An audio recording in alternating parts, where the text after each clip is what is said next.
to certain poor shepherds in fields as they lay, in fields where they lay watching their sheep on a cold winter's night that was so deep.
This is Caribbean Vibes.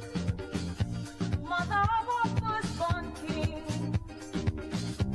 conceived her first offspring, gave birth in Holy Land to this giant of a man. This is how she played her part by giving us a star. History books will all now show how much to her we owe. Maria. Maria. Sing Hosanna for King. In the highest let us sing. Maria, Maria, Maria, Maria. He is our Savior. Let's anoint his head with oil and serenade our firstborn boy.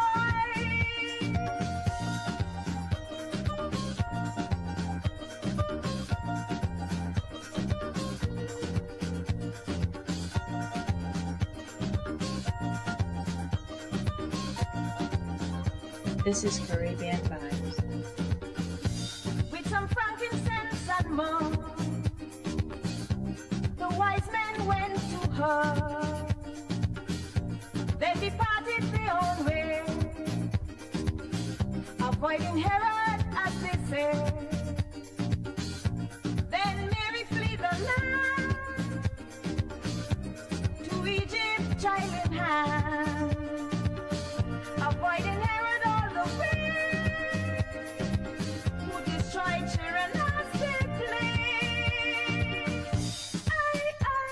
Maria. Maria. Sing Hosanna for King. In the highest let us sing. Maria, Maria, Maria, Maria. He is our Savior. Let's anoint his head with oil and serenade our firstborn boy.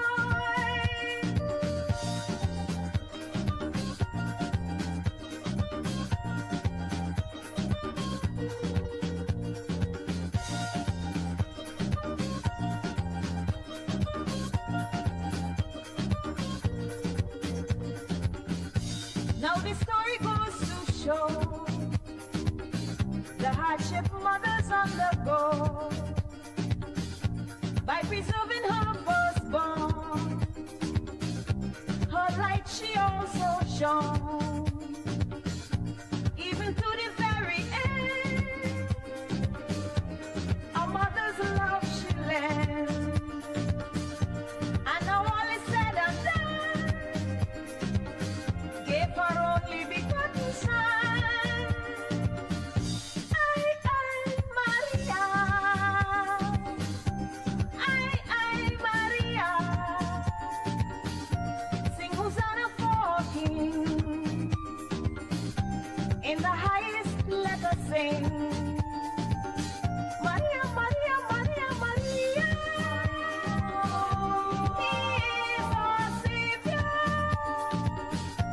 Let's anoint his head with oil and serenade our firstborn boy.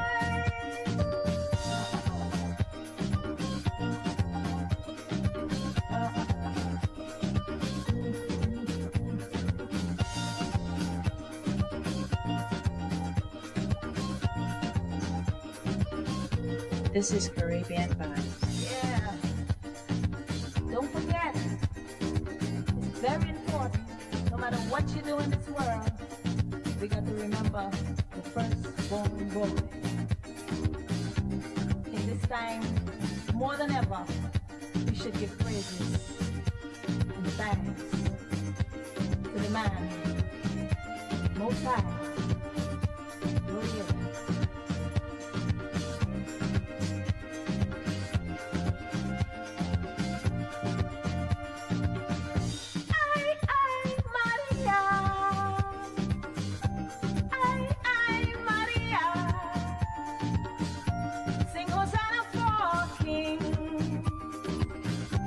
In the highest, let us sing.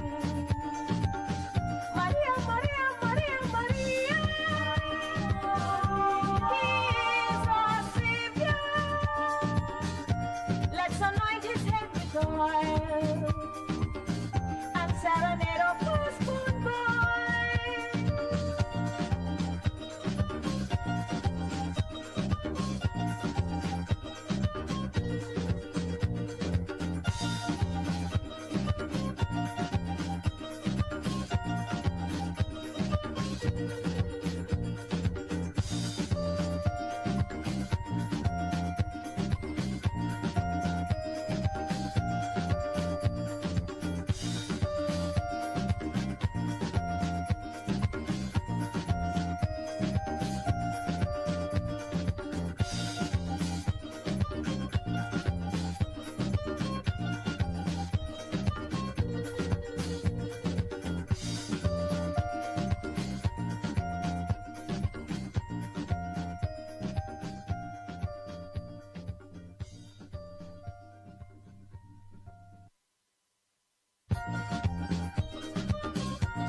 This is Caribbean Vibes.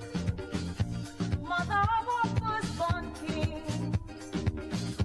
conceived her first offspring, gave birth in Holy Land to this giant of a man.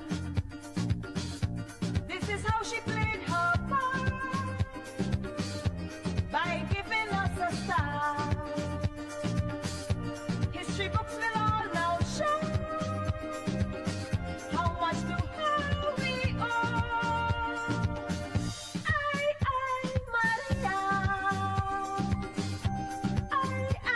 Maria. Sing Hosanna for King.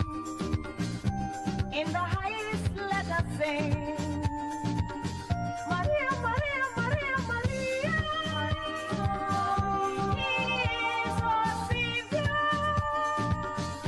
Let's anoint his head with oil and serenade our firstborn boy.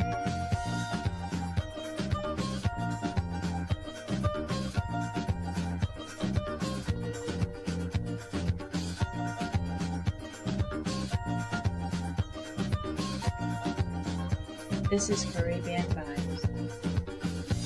With some frankincense and myrrh, the wise men went to her. They departed their own way, avoiding Herod as they say. Then Mary flee the land to Egypt, child in hand, avoiding Herod all the way, who destroyed children as they play. Maria. Maria. Sing Hosanna for King. In the highest, let us sing. Maria, Maria, Maria, Maria. He is our Savior. Let's anoint his head with oil and serenade our firstborn boy.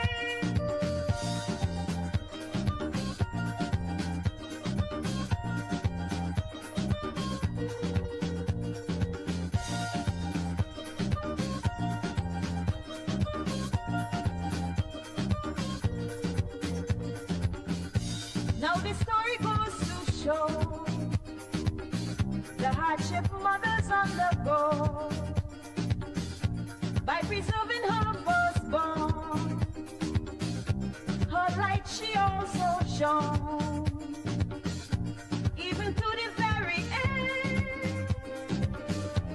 A mother's love she lent, and now all is said and done, gave her only begotten son.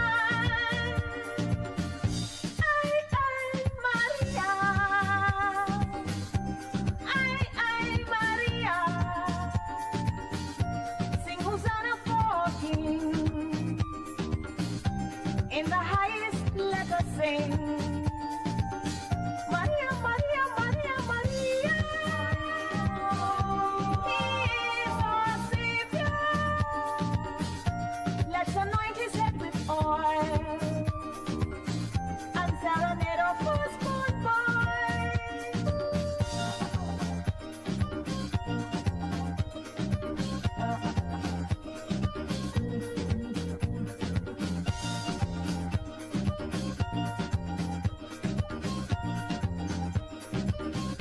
This is Caribbean Vibes. Yeah.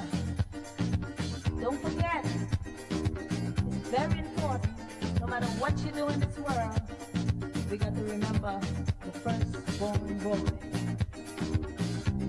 In this time, more than ever, we should give praises and thanks to the man, Most High.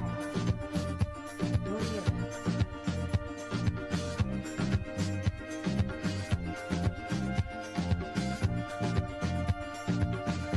I, Maria. I, Maria. Sing Hosanna for King. In the highest let us sing. Maria, Maria, Maria, Maria.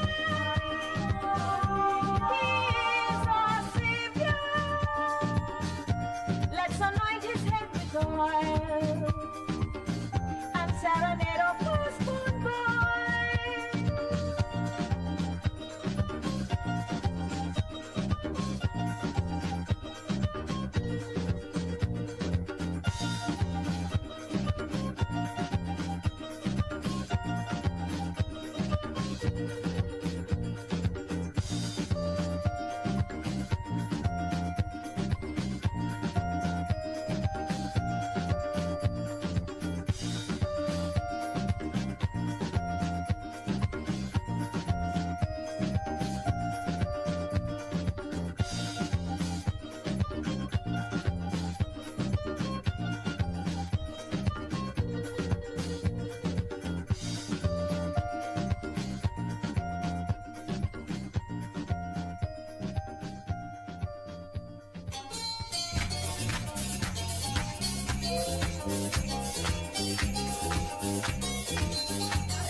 That's what we sound.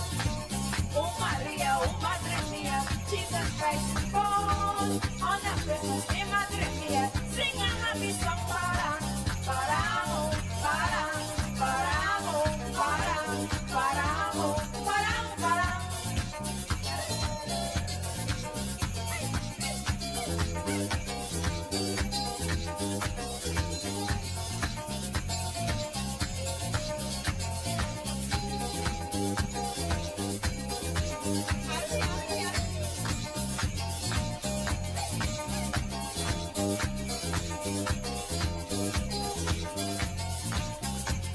I joined the paraderos, not singing calypso. I sang an aguinaldo. They shouted mucho, mucho. Param, param, param, param, param, param. That's what we sang. Oh Maria, oh Madre mia, Jesus Christ is born on a Christmas Day, Madre mia. Sing a Christmas song, para, paramo, para, paramo, para, paramo, para, para.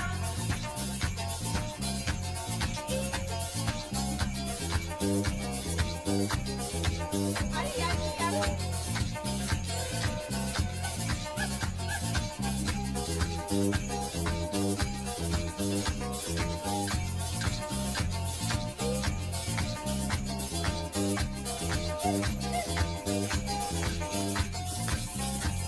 I never forget it.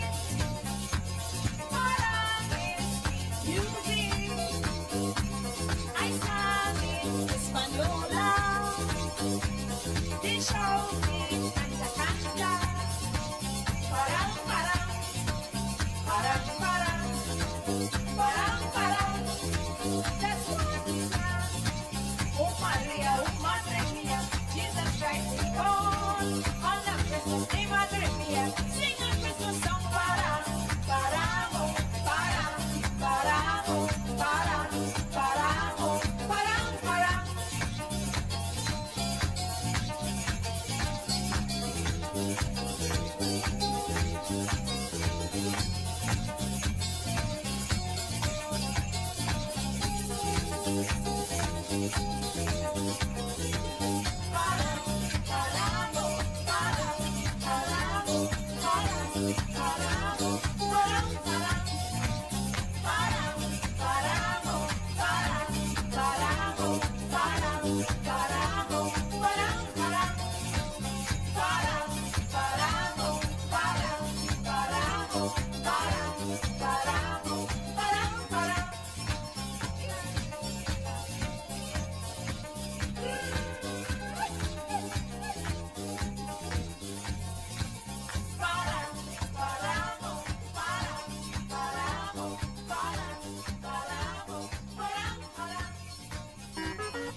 Born to us, a child was born. Born to us, an everlasting son. Like a thief in the night, he shone his light. Oh, he meant no harm, came to save us from damnation. Hooray, hooray, hoorah, hoorah, hoorah, they say. Our Savior is born today. His running clothes the light, while the shepherds cry. For it just couldn't believe their eyes. And when he come around, you know they're not Christians. Get together and come nails in the hand. But on the third day, he rose again. So you see, he shed his blood for me. This is Caribbean Vibes.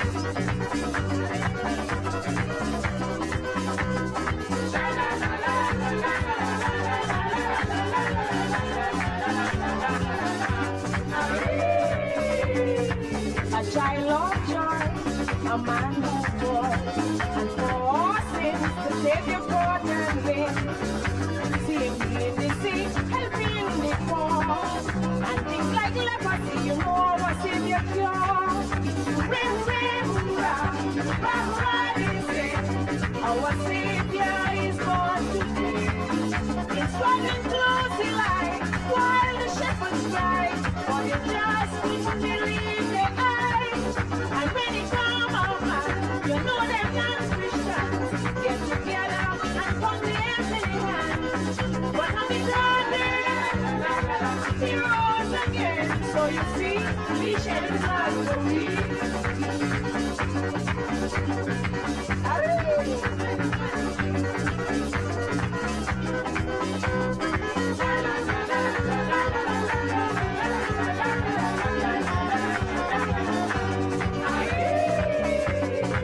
He was conceived, so sad and down, all three in one, a truly blessed son. He displayed his own skill and Father's will. So when we are at fault, we know that he loves us still. Ring, ring, hurrah, hurrah, hurrah, they say, our Savior is born today. It's running close to light, while the shepherds cry, for they just couldn't believe the eyes. And when he come on by, you know they're not a Christian. Get together and from the hills in hand.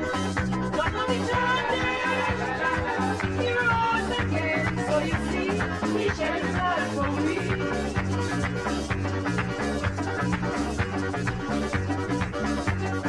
This is Caribbean Vibes.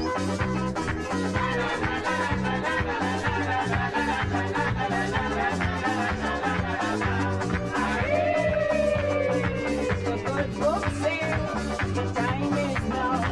The signs are here, all should kneel and pray. Let the king at the word the master say. The time to start is now, beginning on Christmas Day. Hooray, hooray, hoorah, hoorah, hurrah, they say.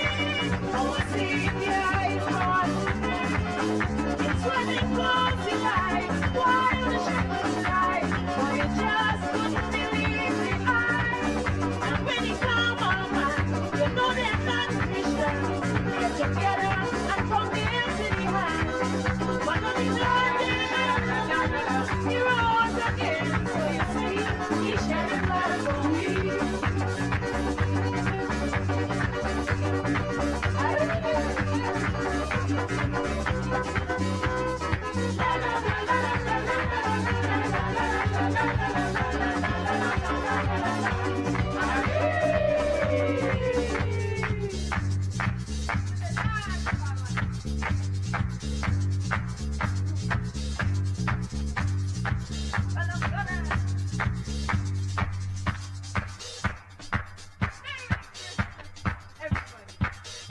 This is Caribbean Vibes.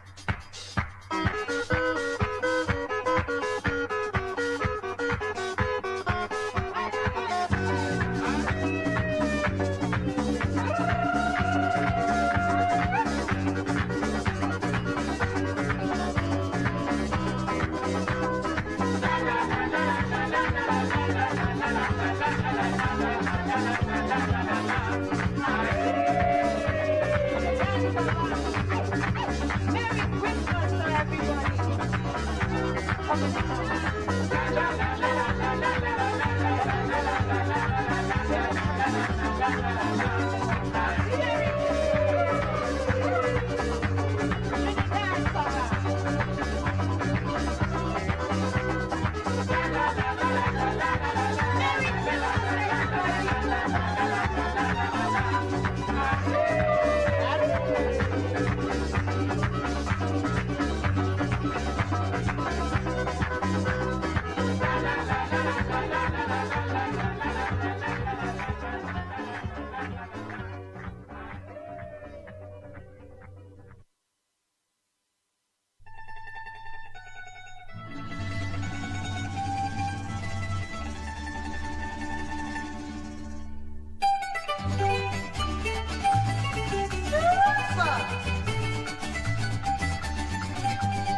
This is Caribbean Vibes. ¿Qué camino cogería si cogióle las desgracias? ¿Qué golpe no llevaría? ¿Qué golpe no llevaría? Una mujer me llamaba, pero yo no le entendía. Pero yo no le entendía, pero que él no defendía, a ningún alma nacía. A ningún alma nacía en este puesto parado. Yo vine porque sabía. Yo vine porque sabía cómo se prendió en candela el pueblo de Santa Lucía.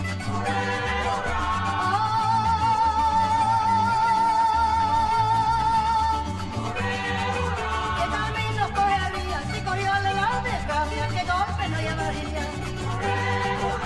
¿Qué golpe no llevaría? Una mujer me llamaba, pero yo no la entendía.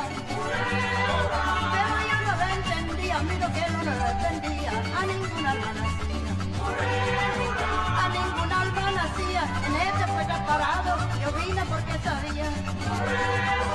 Yo vine porque hacía, el que no sabe de letra no puede dormir cualquiera. Y yo vine porque sabía cómo se prende en candela el pueblo de Santa Lucía. ¡Arriba, arriba! ¡Epa! Mira, la mujer me llamaba y yo no la entendía. No conozco esta esposa. Así es, magnífica. Tiene bastante candela en Santa Lucía. Pues vamos, chicos. ¿Qué camino coger, chico? Allá, apúrate, apúrate, caramba. Vamos. This is Caribbean Vibes. ¿Qué camino cogería si cogió la desgracia? ¿Qué golpe no llevaría? ¿Qué golpe no llevaría? Una mujer me llamaba, pero yo no le entendía. Pero yo no le entendía, miro que él no defendía, en ningún alma nacía. Ningún alma nacía, en este puesto parado, yo vine porque sabía. Yo vine porque sabía, al que no saben de letra no puede dormir confiado. Yo vine porque sabía cómo se prendó en candela el pueblo de Santa Lucía. ¡Upa! ¡Ay, ay!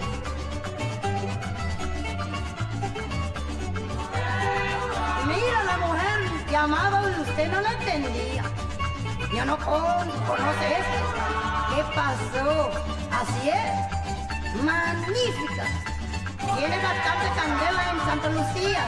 Ay, carajo. Nos vamos, pues. Que camina por el chico. ¿Usted quiere va para la Santa Lucía? Así es. Así. The Ground Report with Mikey K, Andy Williams, and Lennox Smith. Vamos.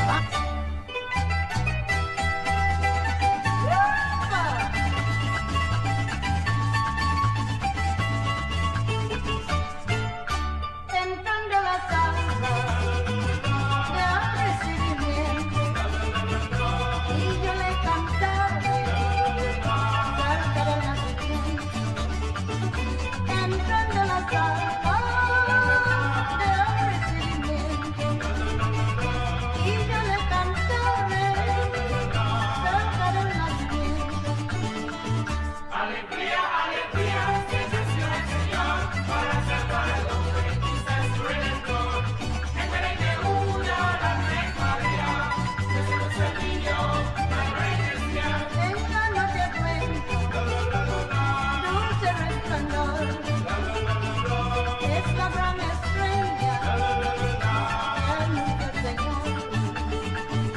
En la noche buena, dulce resplandor, es la gran estrella que anuncia el Señor. This is Caribbean Vibes. Alegría, alegría, sensación el Señor, para salvar al hombre, quizás su redentor. Entregue una a la Virgen María, desde el niño, la iglesia.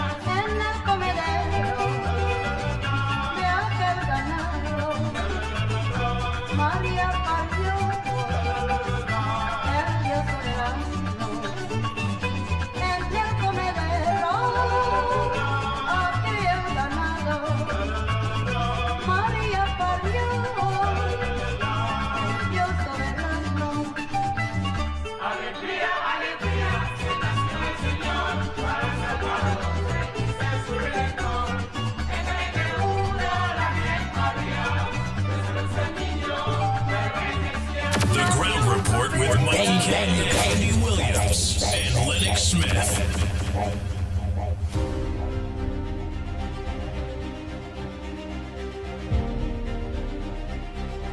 Yes, indeed. Yes, indeed. Yes, indeed. Yes, indeed. Of course, we are here as per usual. What?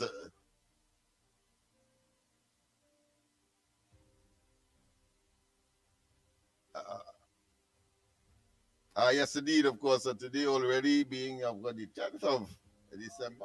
Let me just check that to be sure. Yeah, the 10th of December. Wow. So the year is rapidly drawing to a close. Of course, New Year's wishes and greetings are in abundance, I'm sure, moving forward, particularly in the post-Christmas season. But immediately, and I'm sure that in some instances, people may not be focusing at all on Christmas, but on Carnival, which is, of course, a stationary delicacy on the cultural agenda and calendar of Trinidad and Tobago. But that being as it may, a pleasant good morning to all and sundry, east, west, north, south, central, our friends in Tobago, and wherever you are streaming on the World Wide Web, a pleasant good day to you. Yes, Andy will be joining us momentarily. There are some behind-the-scenes issues that has to be resolved, and only he can do that. But that does not mean that the show will not go on. Of course, he is the man that will go into the nitty-gritty or the details of individual, let's say, greetings extended to members of the audience, whether you are listening, whether you are viewing, or a combination of both. But the fact of the matter is that the ground report is here. I want to thank, of course, all those persons who yesterday was very complimentary in terms of the presentation made during the course of the program yesterday with respect to putting up the maps between Trinidad and Tobago, the position of Monas Island, and so on. They said that a couple of them said that they were very grateful to see a visual proximity of both countries for the first time. They have witnessed on a map how close Trinidad is to Venezuela and vice versa. And of course, some of the villages that will be facing Trinidad and how easy it would be to get to Trinidad and Trinidad to get to Venezuela. Well, fortunately for us, because of language and other historical barriers, the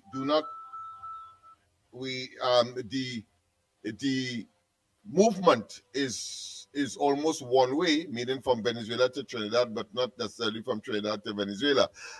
Except, of course, in one time I remember an aunt of mine's coming back to Trinidad annually, and of course seeing how great Venezuela was. But I suppose those were the times before Chavez and others. But that being as it may, the fact of the matter is that the current situation, the contemporary times, and the relationship means that there is a greater flow of traffic between Trinidad and Venezuela, but coming from Venezuela to Trinidad, as opposed to any kind of reciprocity for obvious reasons, particularly in these times. So let me say once again, of course, we thank those persons who took the time to really commend us, because they must have seen it would have been the use of technology and, of course, the tremendous work to have a topic, and as we are speaking about the topic,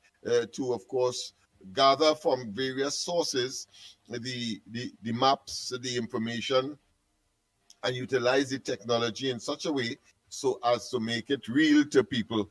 So much so that I think what has happened here is that the trust reposed in the ground report has now, of course, probably doubled, if not tripled, in such circumstance. And we are very pleased to bring it to you. Nobody else has been able to do it like that. Talk about traditional media, non-traditional media, and anywhere else except us in the space of 3 hours, which we have with you on a daily basis, except of course for weekends on the ground report. So once again, I want to thank, of course, all of those persons who really appreciated the length to which we had to go in order to certify and to bring as practical as possible and as real as possible, beyond the studio, beyond, of course, the talk, what is going on the ground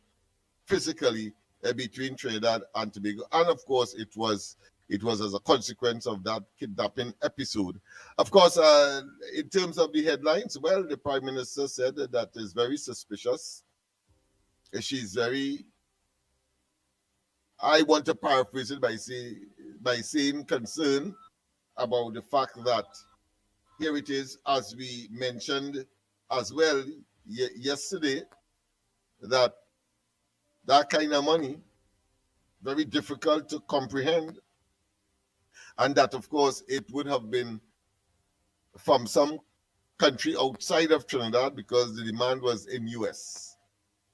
And of course, it brought me back one time to the issue of the excuse that Stuart Young made with respect to changing the $100 bills, Trinidad $100 bills, from, of course, the cut note to the polymer note, which is what we use today and right now. And the exercise was very simple, and the explanation was very built into it was some degree of ludicrousness and laughability, because here it is. The excuse that they made was that people were laundering the $100 bills, the Trinidad and Tobago $100 bills, the cut notes, and at the same time was the denomination of choice for drug runners. Imagine that. Our blue note was the preferred denomination in terms of the dollar and the value to drug runners. And we alone could have done it. We said, all right, if what you are saying is so, that apart from the laundering and apart from the dollar being the medium of exchange for drugs from South America, whether it's Venezuela, Colombia, etc., then we invited Stuart Young to go on a sting operation to catch some kind of drug mule in the Gulf of Paria. So set up a sting operation, that is what the police calls it, and then load up a pirogue with stacks of Trinidad and Tobago blue notes, $100 bills, since that is the currency of choice. And then, of course, order a shipment of cocaine from whatever source, and agree to meet up in the Gulf of Paria. And of course, to cut a long story short, we went on to say that, listen, when they hand over the drugs, you start to hand them stacks and piles of blue dollar notes. Trinidad and Tobago $100 bill.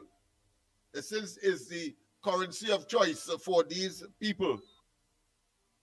And of course, the conclusion was, see if they wouldn't end up like a strainer at the bottom of the Gulf of Paria. And of course, at the time, some people said, if that would have occurred, it would have been happy good riddance. Happy good riddance.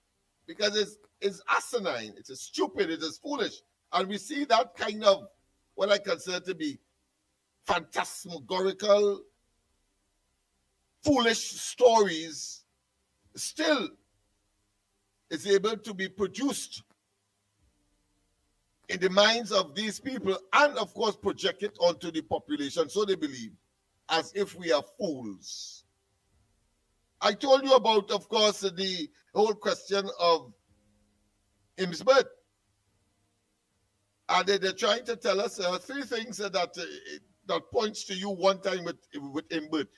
Even though he projects and he made some parliamentarians believe that somehow he's some kind of intellect and he's a smart, experienced fella. But about 3 or 4 things happened in the parliament and outside of the parliament that demonstrates that the opposite is the case. And that he is stereotypical of how Rowley is and how the others are. Huff and puff, blowing and making plenty noise, empty vessels. But at the end of the day, it's about theatrics and tomfoolery and creating illusions and delusions, innuendos, misinformation, disinformation, as part clearly of the PNM propaganda machinery to get into office and stay in office and then do us all kind of harm, pain, and agony would have descended on the population.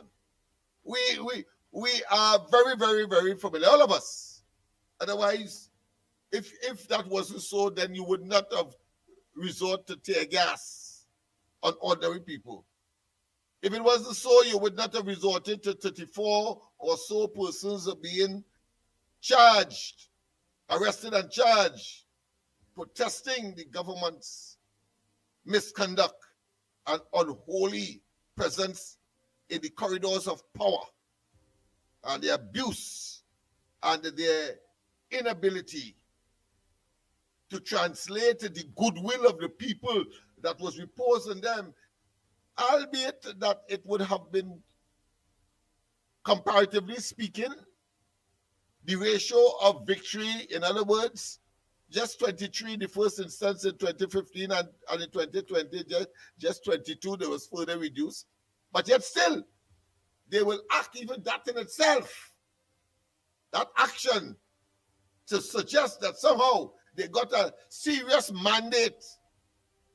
The way they acted, you could have sworn that they got about 26 seats as the UNC and coalition of interest accomplished on the 28th of April. You can swear the way how they start to act.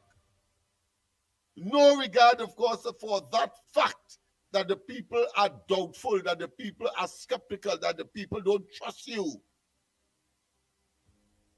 But yet still, Rowley and Innsbruck and, of course, Diaz, Singh and Brown and them and make it look as though the population, of course, is in sync with the illusion and delusion they project onto the population to make themselves look as what they are not.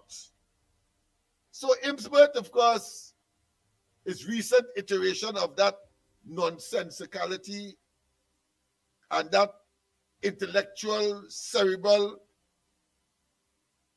decline that seemed to be collective and it seems to be a disease among them. When he tried to tell us that, of course, the landlord tax is similar to that of the what? And try to make it look worse than that of the property tax. You know, I say that Imber tried to make us believe that the landlord levy or surcharge is similar to the property tax. Yes, very recently. So much so, of course, that the Honorable Minister of Finance, Dave Tanku, had to make a statement to repel, rebuke, resist, and rubbish that square peg and wrong hole logic that is necessary in the level of nonsensicality and irrationality that only the very gullible and the very sycophantic in the name of some elusive PNM that is really a criminal enterprise would accept. Not even a fifth standard child or even lower would see that as making sense, what he would have said. That is the level at which they were always at and have continued to descend to. So, what is the reality? The reality is that all property tax could be considered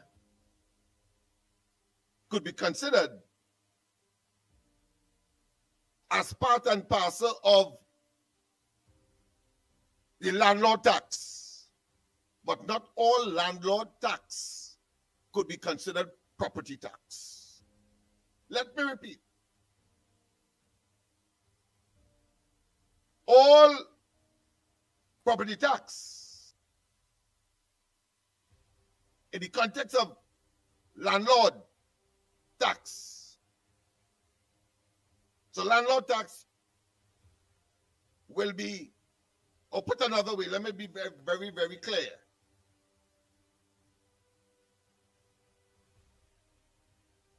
All landlord tax is not property tax. And all property tax, again, is not landlord tax. And all landlord tax is not property tax. All landlord tax is not property tax.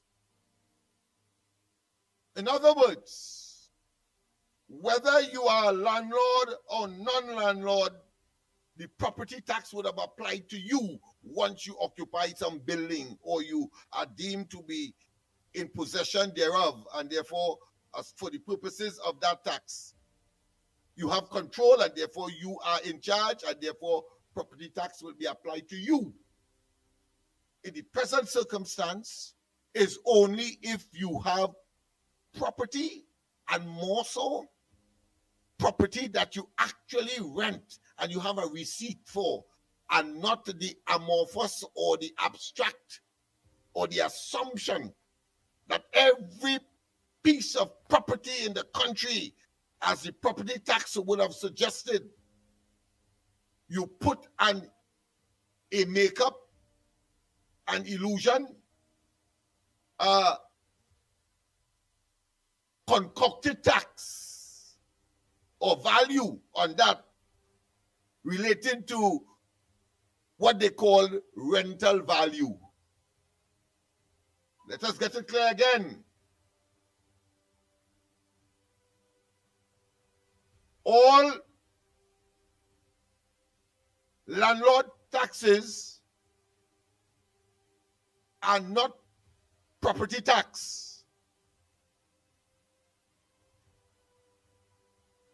And all property tax are not landlord tax.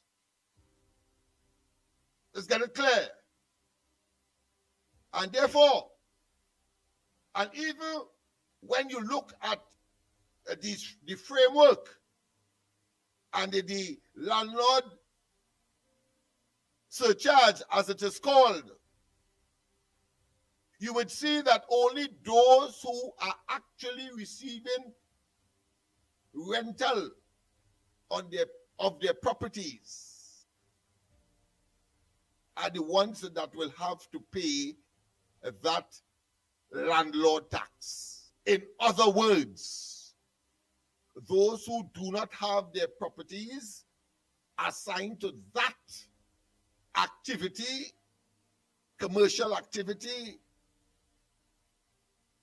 and I'm sure for those that may be doing it for subsistence, I'm sure that there is room to make an application and to make an argument for the discretion of the authorities to, of course, because I cannot see that if I am renting an apartment, for example, and that is providing the income to me,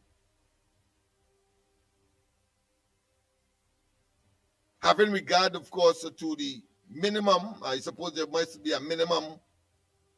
And that's another thing with the property tax, that even if you have or occupy a property that is valued less than $14,000, because that's the minimum threshold, 14,000. They put it at that. If it value less than that, when you feel you get away, you have to pay across the board the $500. Yeah, you have to pay $500. So no one escapes once you occupy property. In the case of the landlord tax, only people who are renting from you or from that person. And therefore, whilst it's a new, very, what I consider to be well-targeted, intended, of course, clearly to target a specific group of persons who would have been out of the tax net, so to speak, that has been able, and I understand the harshness of the penalty, because clearly it was designed, or it is designed, to make certain that people do not try to evade, do not try to avoid. As for that, it could only be that. And the same way for the increase in fines relating to traffic offenses, it makes a person wonder whether the nail in the coffin will work more than the coffin. So that's the philosophy. That's how I'm seeing it.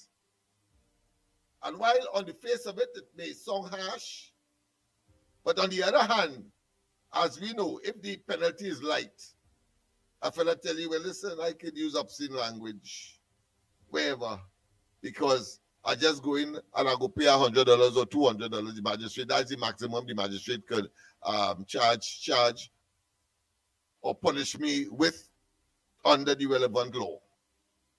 So that's the attitude. So if the penalty is high, however, there is less likelihood that people will take the risk, and therefore will find ways and means to conform. Because if you are caught, that is the outcome. I'll give you an example. Recently, one of my vehicles was not yet inspected. And it so happens, going to Diego Martin, free and minding nobody else's business but my own licensing officers in the roadway. They check in on vehicles, and they asked me to pull aside. Obviously, the first thing, they didn't see any sticker on the windscreen. So one would expect that if your vehicle is licensed for the year, is inspected for the year, sorry, you would have a sticker on it. I didn't have any. I could have made all kinds of excuses. I could have said that the screen just broke yesterday or the day before, and we just take it and it's on it, and then they go ask me, well, God bring it, etc. So I didn't want to go through that. So I simply said that no, since I bought it, I'm doing some work on it, and it's some time yet, but money difficult to get. So when the license officer checked January, February, March, April, May, June, July, August, he said 7 months. And of course, he issued the ticket to me $1,000. I look for that. Right? So the point I'm making is that if you take the risk and they catch up with you, the authorities, well, you pay the price. Just as how I have to. And don't tell me that I'm joking, let me just produce the ticket for you so that you'll understand. Those electronic tickets, I happen to have it here. I'm working with it because I intend to pay the fine. I ain't getting money yet, but I intend to pay the fine. I'm not going to contest it, because how you contested that? So here is it, right? So I got a recent one here. Yeah. I don't know if you can see it plainly, but this is how it is. It's generated electronically by a mobile device that the officers would have had with them for these kinds of offenses.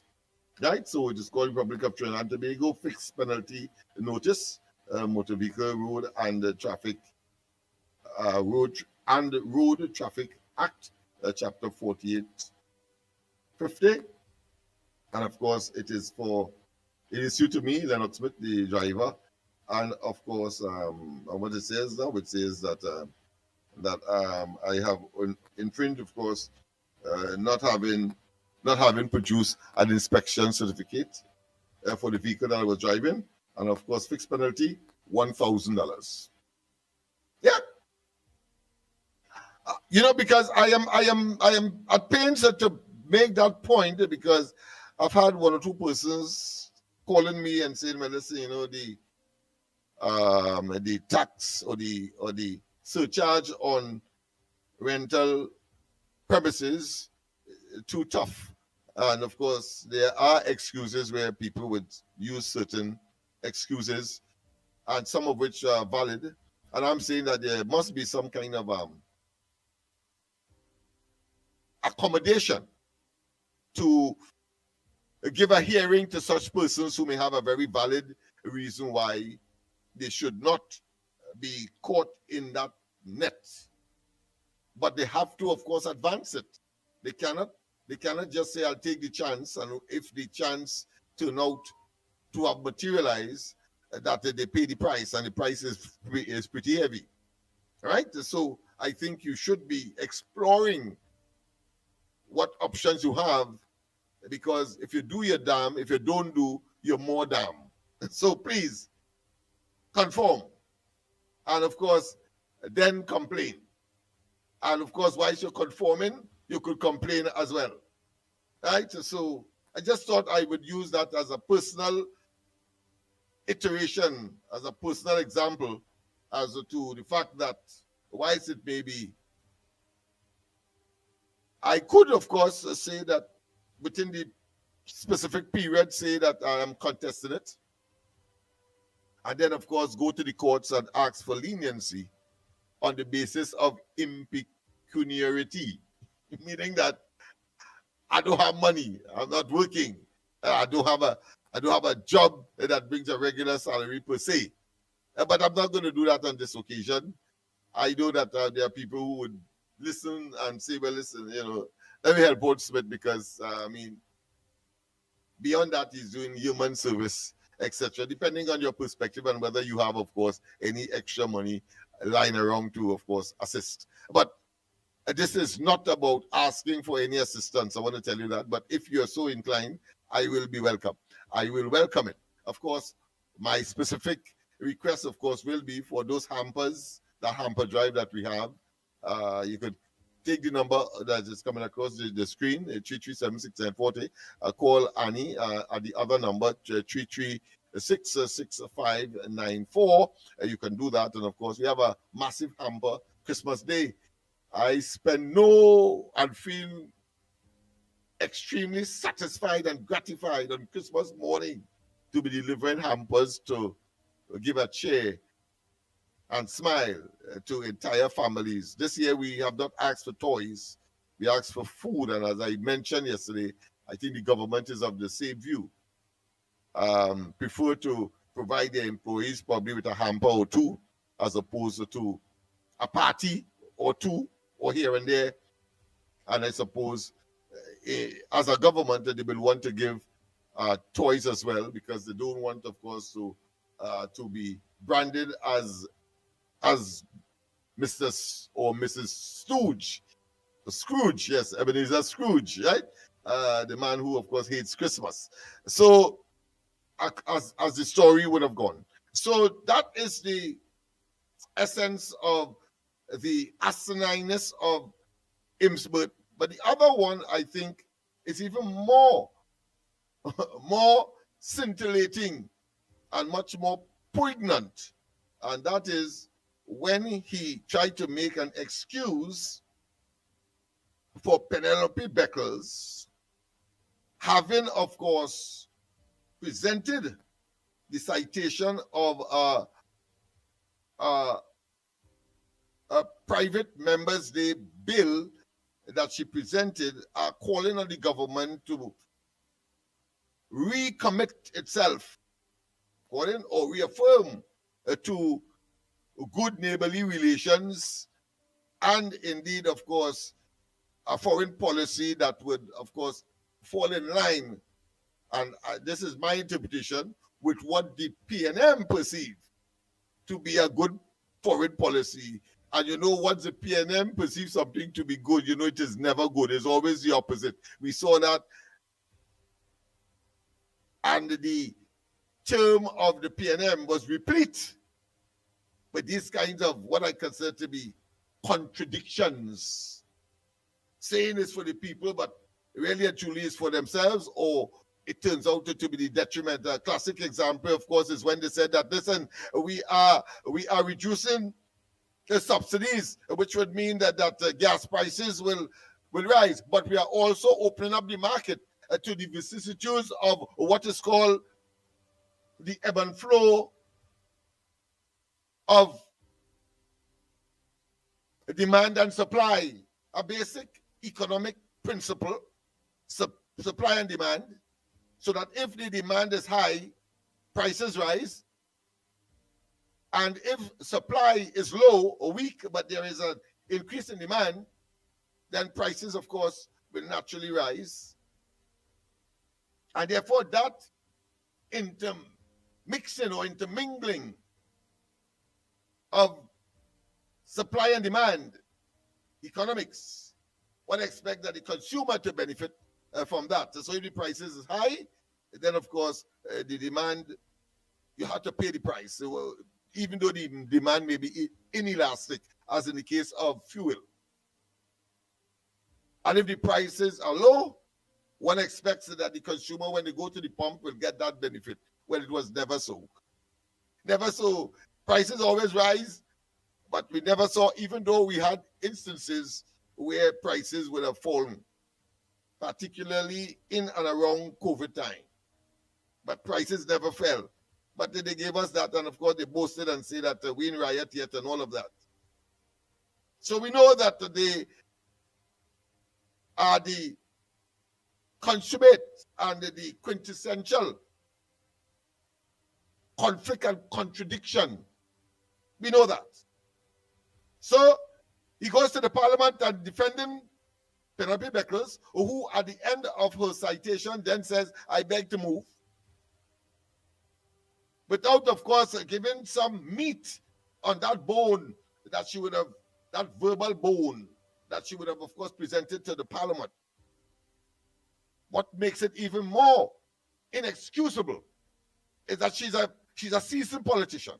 She's not Roger Alexander, who seemed to be finding his way now. But here it is. She is a seasoned politician, seasoned parliamentarian, goes to the parliament, presents, of course, her resolution. The citation, of course, having been completed, she then says, well, listen, I beg to move.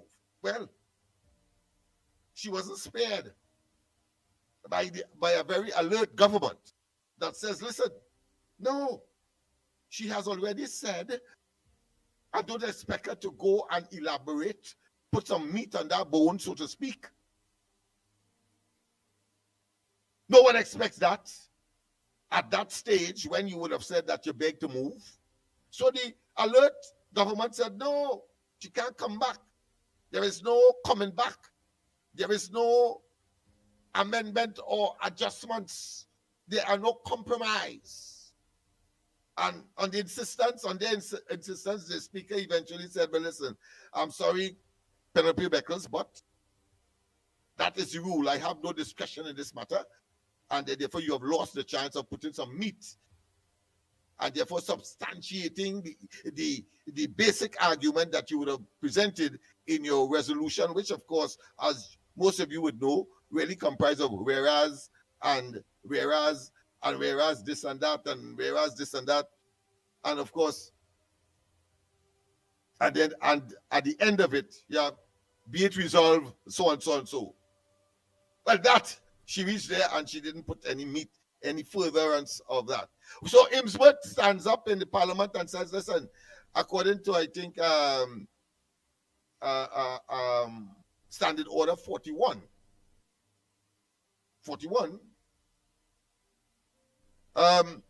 she's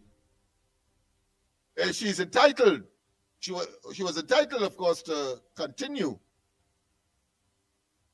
But in making that case, he cited 41, which talks about, of course, making adjustments to the substantive resolution or the substantive as presented by Penalty Beckles in this case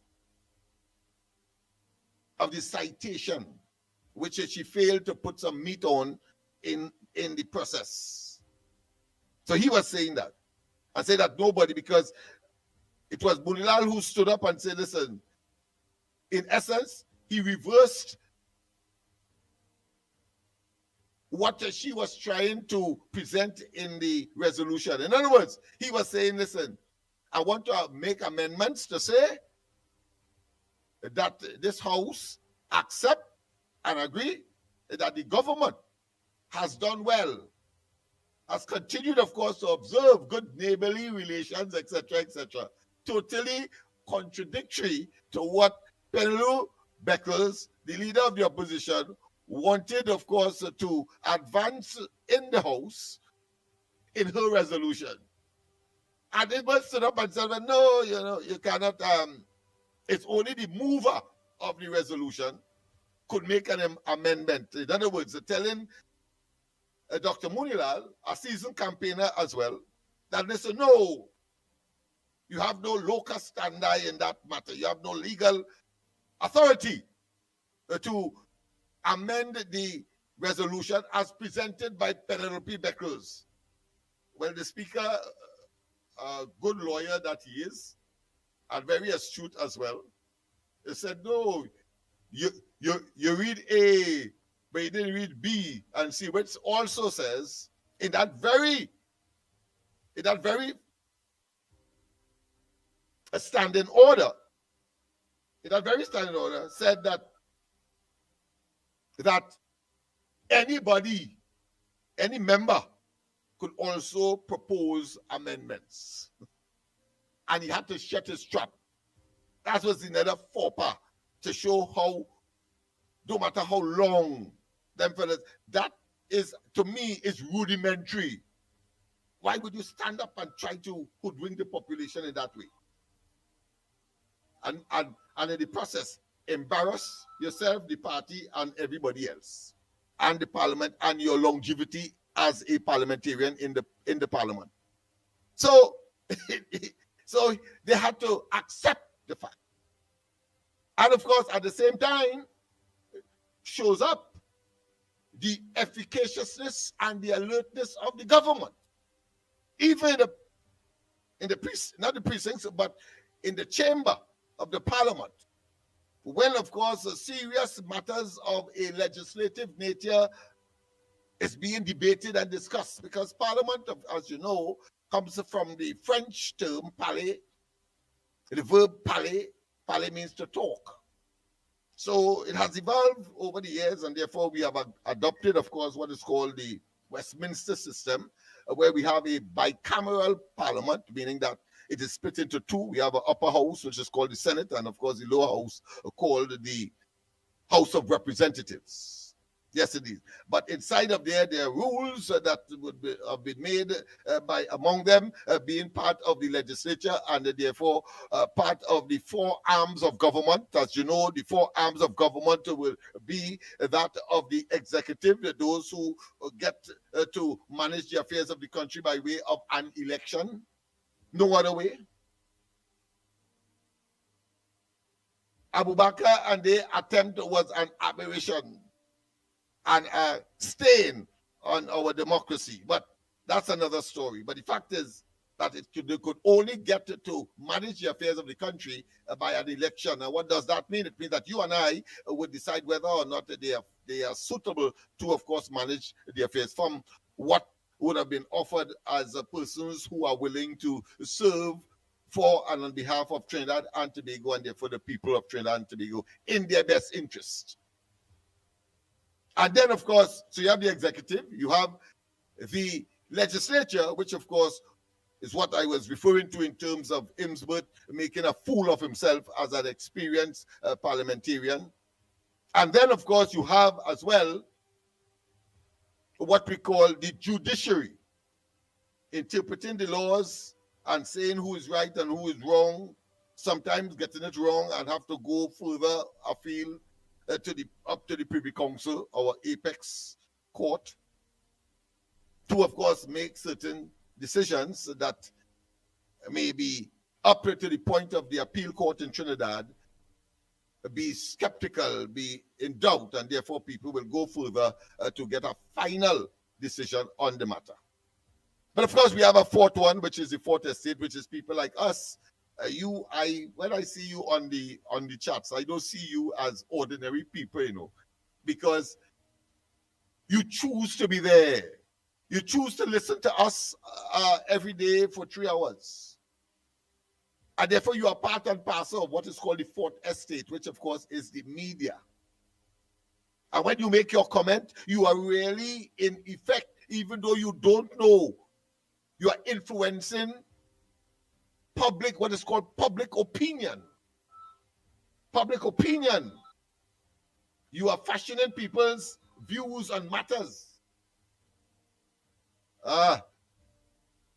This person you are hearing in the background since morning, and I warned her and told her that between 6 and 9, and you see the time now is what?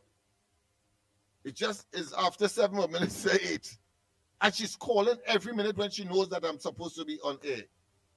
We have to be disciplined, man. Calling every minute. You heard her about 4 times. I had to struggle to take off. Why would you do that? Why?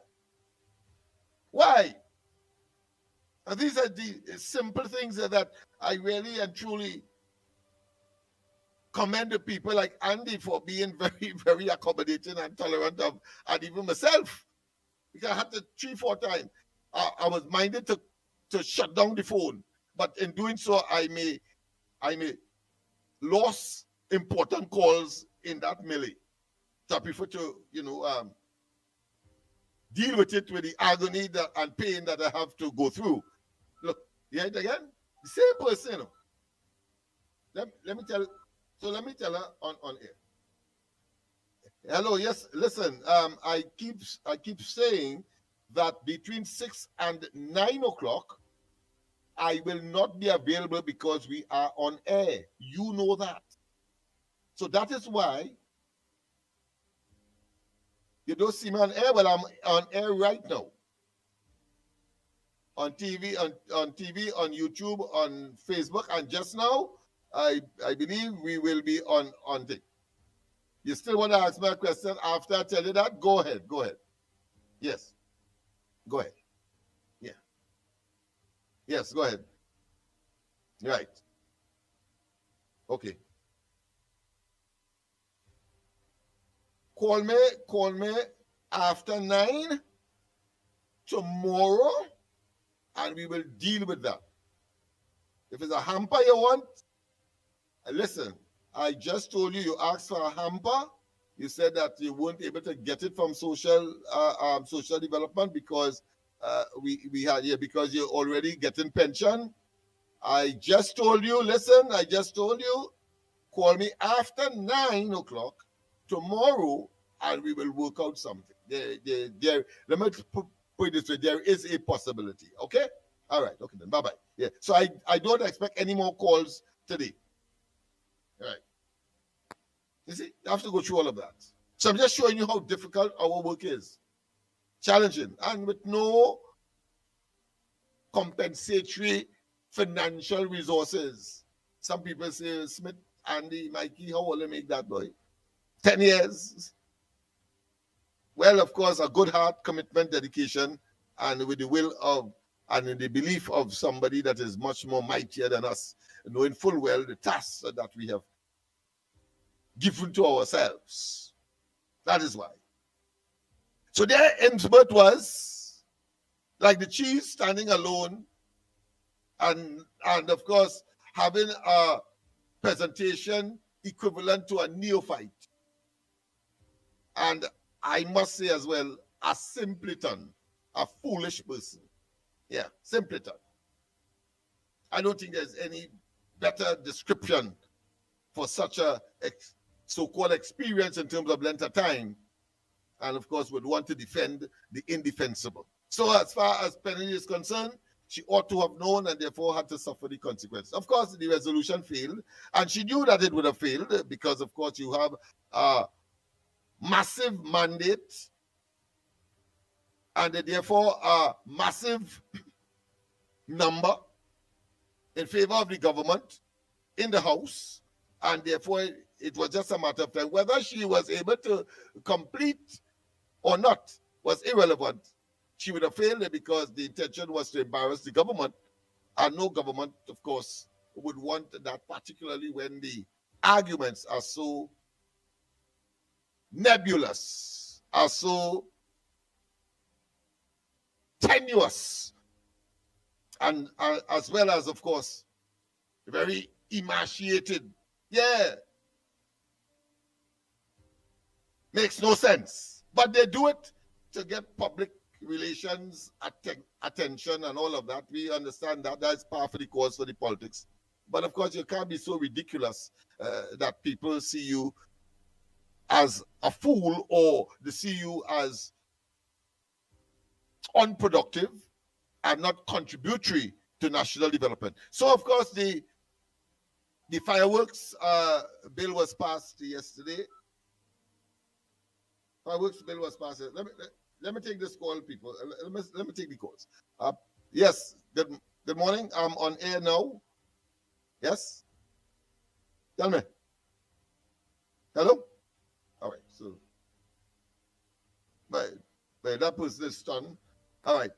So these are very important issues that we need to understand. Who you must repose your trust and the management of the country, whose hands it must be placed.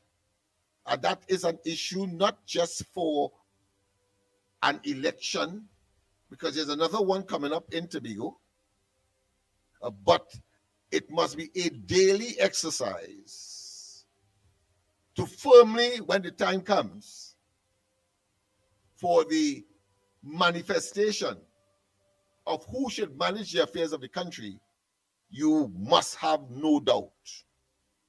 It must be so indelibly implanted and very difficult to extricate, to amputate, or to get rid of, because you are firm having regard to what you would have experienced and see. So I want to thank, of course, those persons who go online every morning and, of course, chat with each other. You are an influencer. And let's hope, as we have been attempting to do, we do so with a certain amount of decorum, a certain amount of pride, a certain amount of integrity, and the tomfoolery and the unnecessaries ad nauseum is really and truly counterproductive and does not contribute to the advancement. Yes, we can make a joke or two. Yes, nothing wrong with that. But within the context of understanding that as human beings, one to another, and in a society where the human being, of course, is seen as a colony of ants or bees, as the case may be, higher behind, meaning that they are gregarious animals, they live in groups, and therefore that is why you have the term sociology, and we have to have relationships. We must do so knowing full well that we are contributing to what? To national development, even though we may be individuals and be seen as insignificant, having regard to the fact that you are one or we are one in what? In 1.5 million people.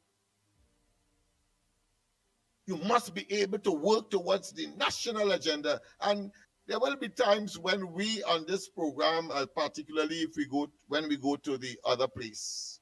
And don't forget, on the 5th of January, We will be at the 91.1 Talk City and on television station 4, TV4, to bring these and other issues, but to a wider audience, some of whom we have been yearning to reconnect with. So you get a chance, whether in the maxis, whether you're in taxis, whether you are one that prefer or have only access to the radio because it is much more, it's cheaper and more convenient. And indeed, the difficulty with smartphones and having to have, of course, your television and the cost associated with having to have internet, etc. We understand. And I want to tell you that the commendations and the accolades and the respect that are being shown to Andy Williams in particular, I want to single him out. Andy Williams and his natural inclination for fairness, for equity, for integrity, not just in daily operations at the common Joe level, at the ordinary person's level, but at the level of government and governance. Today, he is listened to, not just here in Trinidad. I had cause, and maybe I'd show you a copy of it. I had cause to write to the Prime Minister, the new Prime Minister, Mr. Friday, Honorable Friday in St. Vincent, thanking, of course, the people in general for their hospitality when we were there. He stayed longer than I did. But the fact of the matter is that we were able to win new friends. We were able to make an impact. We were able to carry the philosophy, the ideology, and the operations of the ground report into that civilization or that society or that country, whichever you want to use. And just as in Tobago, having been separated, Trinidad and Tobago by water, we had to cross the seas in order to influence the last THA elections. We played our part in St. Vincent as well. So much so that he was compelled, and with limited resources, we agreed that only one person could stay until the night of the calling of the results of the elections. So I had to return and anchor here, whilst of course he stayed there.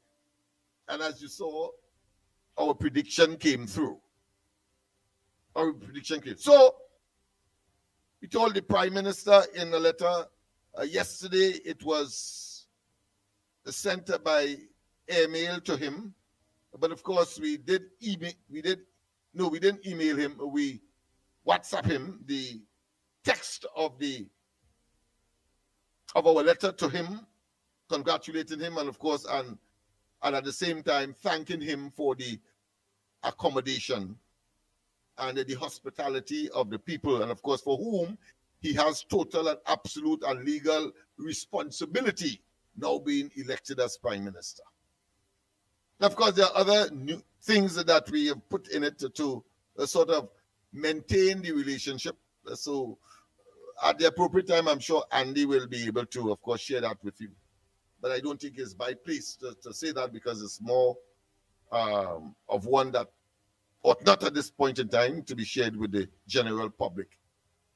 So the point I am making is that a fellow like Andy, I ain't blowing my own trumpet. He asked me to say this. He don't even know I would use this opportunity to say so. But you have to give credit to the man. Having moved from strength to strength, having moved from maybe a rusty, if I have to make a comparison, a rusty, insignificant piece of metal that when polished with the appropriate application, chemical and otherwise, turn out to be a massive piece of gold. And that is what he is. He suffered, of course, the indignities of many. He suffered the humiliation of even of those who ought to have known better. I was there, I saw, I witnessed. So I can tell you, and still continue so to do. Of course, I think that the most defining moment that will generate in anybody's mind a course of action to say, I'm done with this thing because it is affecting my health. No, I'm talking about the recent bout of health issues that caused him to be off air for a little while. No, I ain't talking about that. I'm talking about what essentially generated it. They tried to kill him. That is what I'm talking about. They tried to kill him. And most persons will say, I'm done with that because it's this thing. Defending, of course, a particular cause would mean my life is threatened. Then I go on. But he didn't. So apart from, of course, not being raw in terms of his journalistic etiquette and presence and articulation, that physical attack that damaged his health even to today, and yet still is able to gather friends and to influence, I would say, millions in the region, at home, and across the globe, whether they're listening to us right now in parts of Europe, Africa, and other parts of the Caribbean. He's been able to do that. And I have a message in that for the young people across the board. I'm segregating now. There will be a time when we will segregate those in school as opposed to those out of school, those who are in gangs as opposed to those who are not in gangs, those who are still at home and listening to the parents as opposed to those who may be in the process of believing that they have come of age and therefore their independence must be consolidated and solidified by being disrespectful to those who would have nurtured you. And especially, of course, and I can't help it, places like Laventille, Morvant, Silats, Beetham, the Diego Martins, and along the East-West Corridor and fast and deep south, Point 14, Gun Hill, places like these.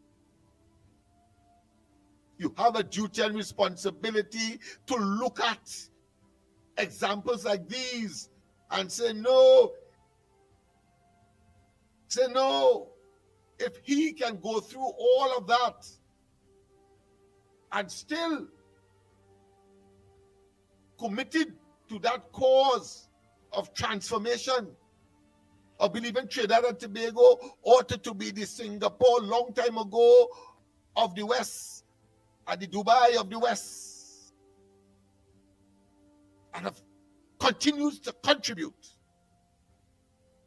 then we have to take a second look if you do not yet have a fixation as to invoking your ability to emulate, to be like Andy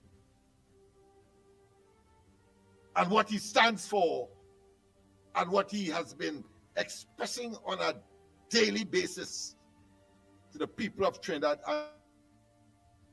and to it matters not, because many of those persons who have degrees, whether they are in government, out of government, intending, of course, to advance themselves because they have and would have gone to universities, etc., and have a university education, so to speak.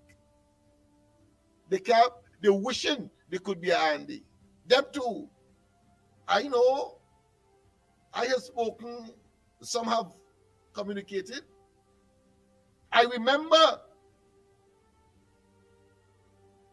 in Andy's yard. I'm not going to call his name, but I doubt he would be offended if I do.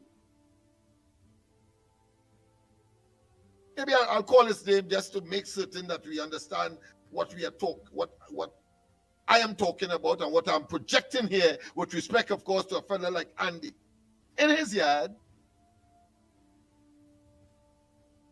based on a conversation that he would have had with Justice Lockie, the father of course, the appeal court judge that was a former politician.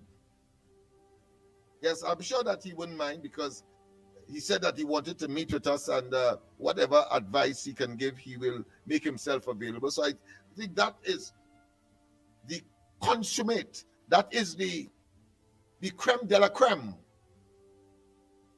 and therefore the quintessential exemplification of persons who would have made it academically and otherwise, and have their position in society, but still look at an ordinary fellow like Andy coming from almost nowhere, and then, of course, talking to millions and influencing, of course, people all over the globe.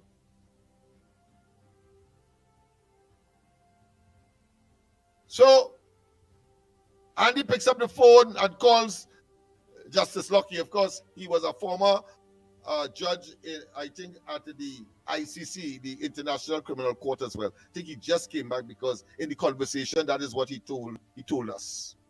And he picked it up. And of course, telephone, and then I introduced myself, and he introduced himself. And then he said, "Keep it up. Keep it up." He said, "And while I cannot come to the fore, people like you are needed in this country." Yes, that's Justice Lockie said that. The father of the present appeal court judge told us that. And I took that to mean that he sees in us, maybe at times, things that we have not seen in ourselves. And of course, the focus here is on Andy. Because while, of course, I could have gone on, having lectured, of course, in the American University, and traveled, of course, as far as academic things are concerned, every year, of course, the Inter-American Development Bank will send me a letter inviting me, of course, to their pre-meeting sessions in whatever part of the globe. I went, of course, to Colombia at one time, and then Barbados, etc. Andy didn't have that level of exposure. No. He just had raw and unadulterated local bread, common sense, and beyond. And here it is, a man like Lockie is saying, Justice Lockie is saying, "Keep it up. You all are doing fine." And what was significant for me is that he is saying that I can't do it. In other words, he see in Andy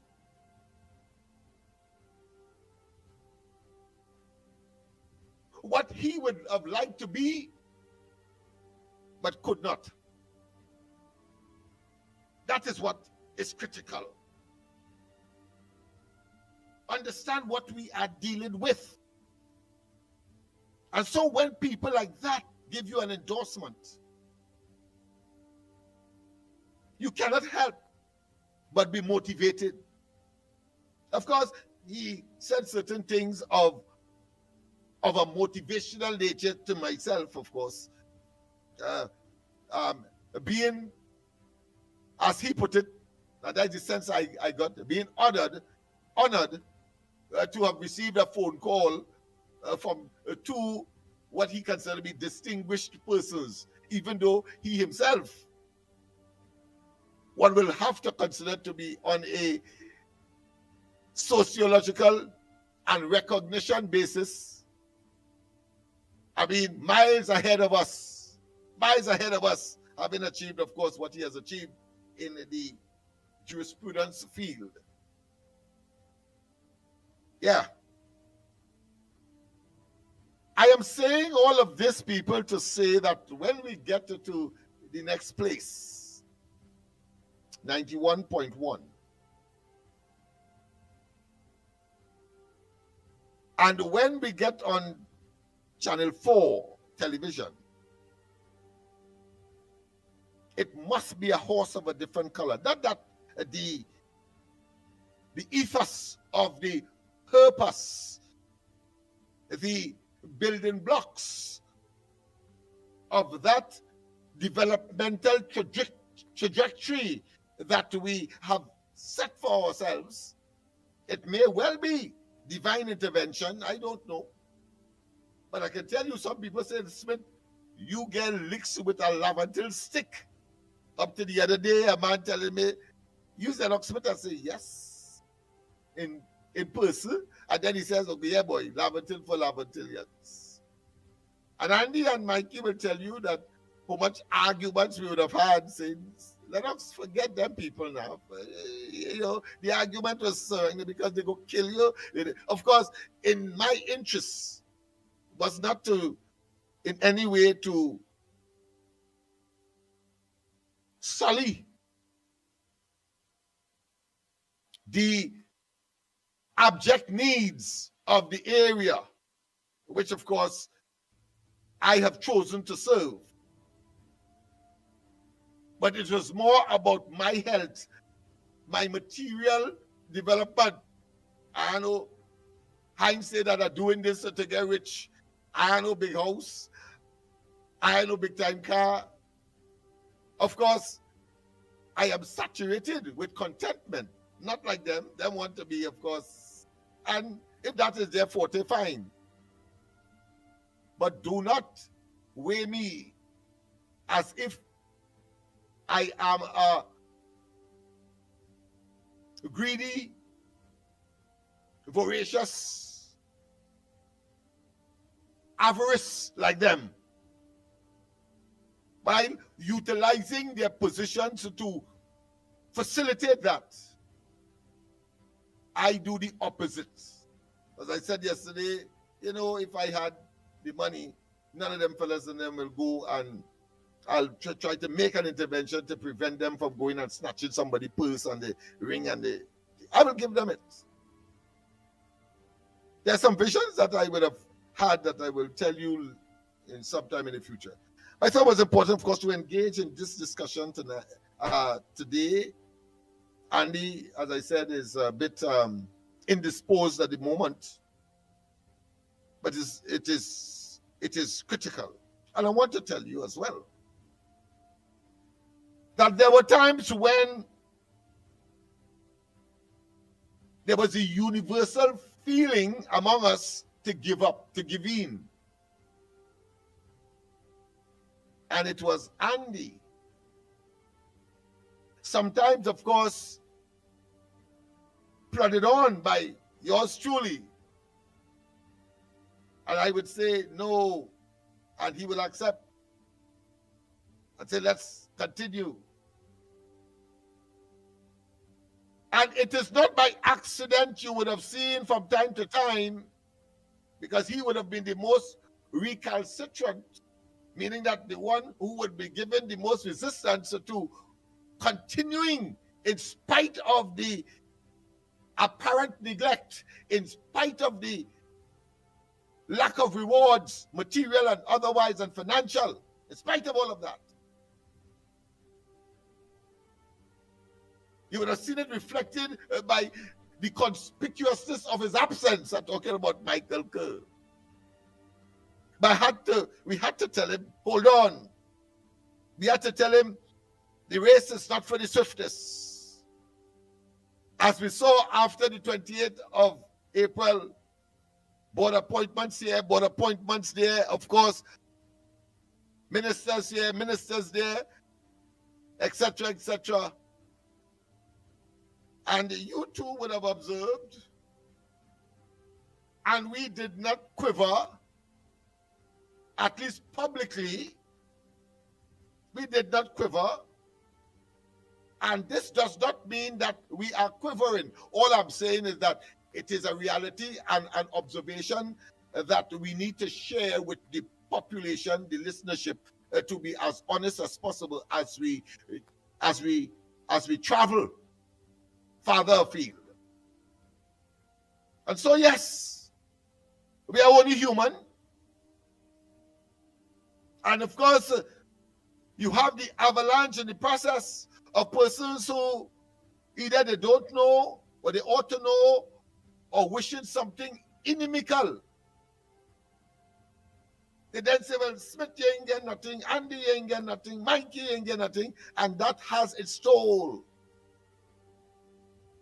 Especially in circumstances where we, the trio, knew the discussions that took place with those who would be vying for governance and has achieved that objective at this time. Yes, we would have had discussions. We are not fools. And therefore, expectations would have been. So when others were saying, well, not among us, we were saying, and I in particular was very vociferous and very insistent, that we must be brought to the dinner table at some point in time. Must. Of course, there's a limit to that shelf life and of that expectation. Let me repeat that. There's a limit to that, to the shelf life, to that expectation. Because you can't tell me a year going and you are yet to be submissive and very, of course, contrite. Contrite here is an appropriate word. Unless you're feeling sorry for yourself. All right, okay, let's say contrite. But I really want to say docile. Docile. And we heard all of the arguments out there, especially, of course, those persons who would have been, of course, in the PNM camp and, of course, sympathetic to the PNM. You know what they were saying, that nothing for them. Look, these African guys, look what has happened to them. And we among us say, no, it's impossible to have done all of that and not to be considered. And I went further, as is my position, even at this point in time, promoting and, of course, making certain that Mikey and Andy get their just due. I went further to say I am willing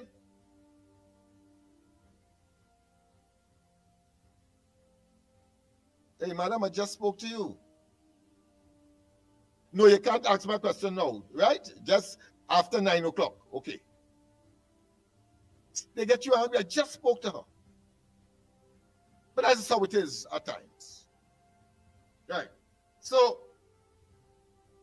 I'm saying that the just due and my position has been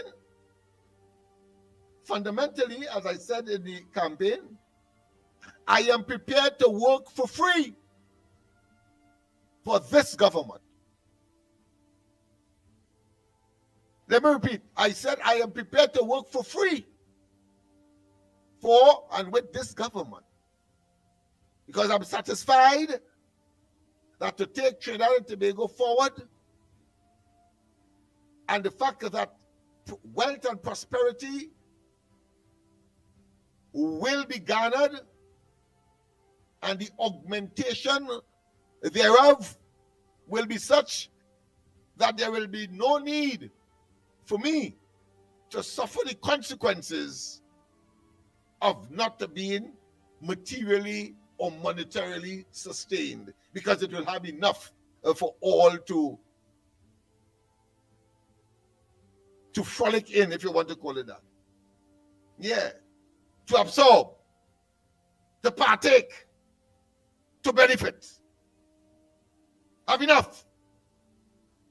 But it will take building blocks of time, strategy, ideas, and I am satisfied that that is the direction in which we are going.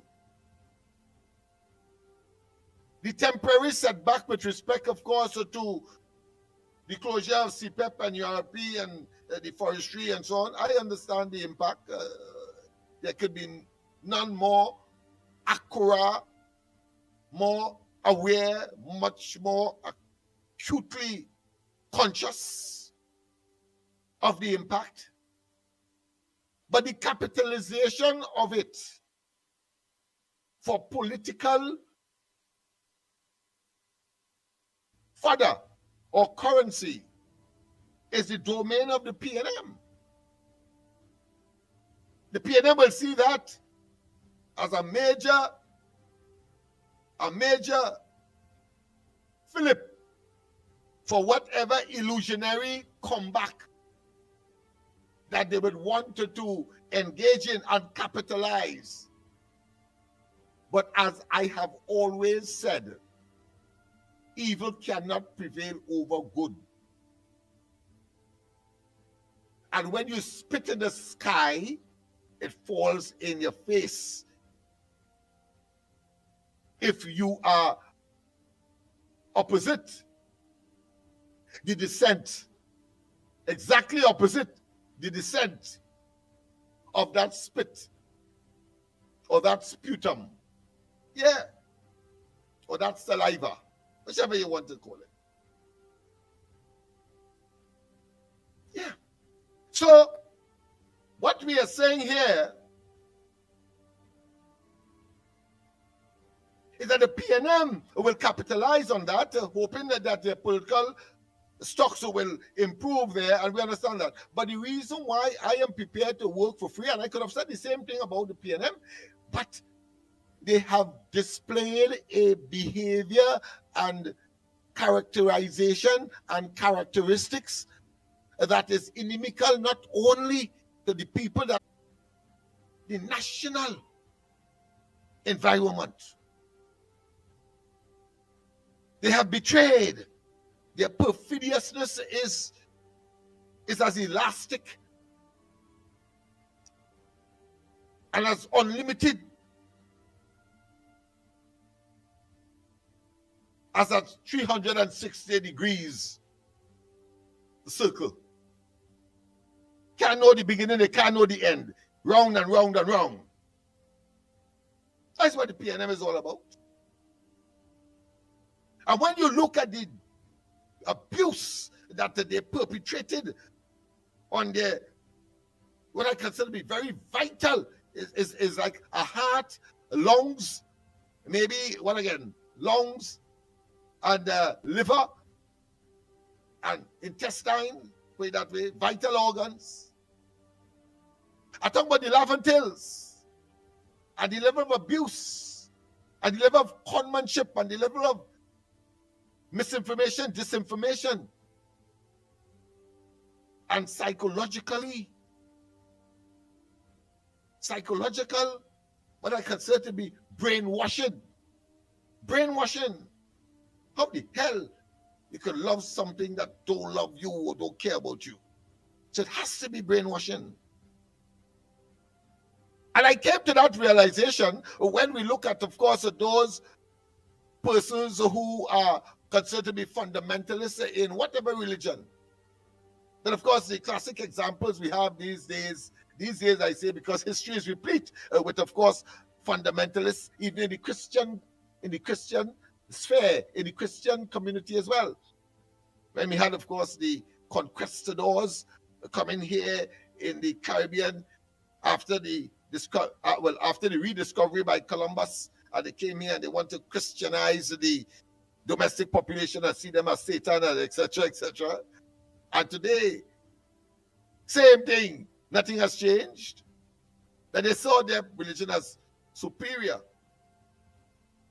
And they engaged in all kinds of acts to inculcate, to brainwash, to deceive.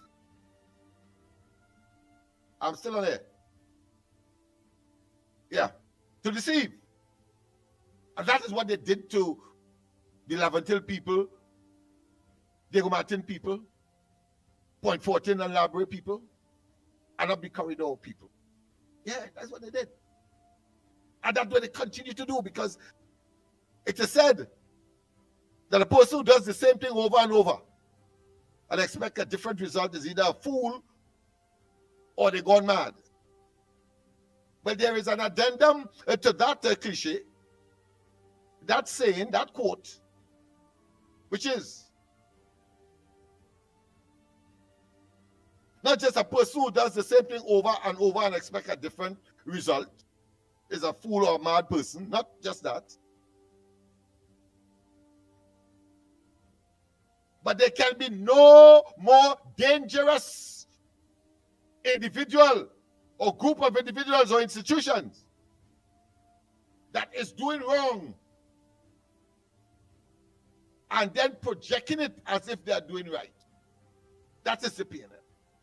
Doing wrong, but projecting it as if they are doing right. And in the process, of course, as I said,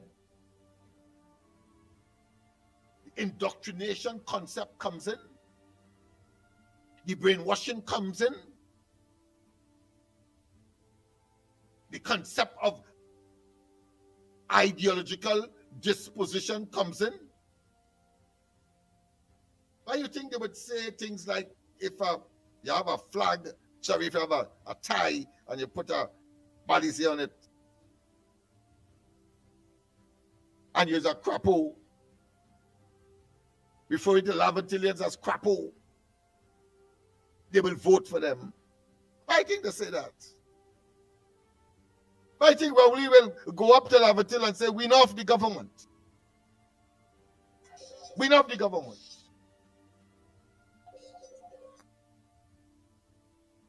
I'm still on here.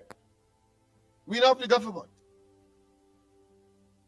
And then, of course, to very little people, as he did in Maloney, women in particular, say to them, when they're asking, of course, for some kind of respite, some kind of relief, so some kind of amelioration, he would now say to them, listen, I ain't telling you a man to take, and I don't be in your bedroom.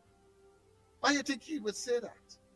Why do you think today Gonzalez and they will be saying things like, including, of course, Al-Rari, that we give the present government a year? Why do you think they're saying that? Why do you think they would say that every PNM must be a propagandist? Not just acknowledging that they have been engaged in deception, but have the audacity, the temerity, the gall, the effrontery, and the bold-facedness to encourage others to engage in that highly immoral, unethical, and wrong action. Why do you think? Because they believe that they can engage in that kind of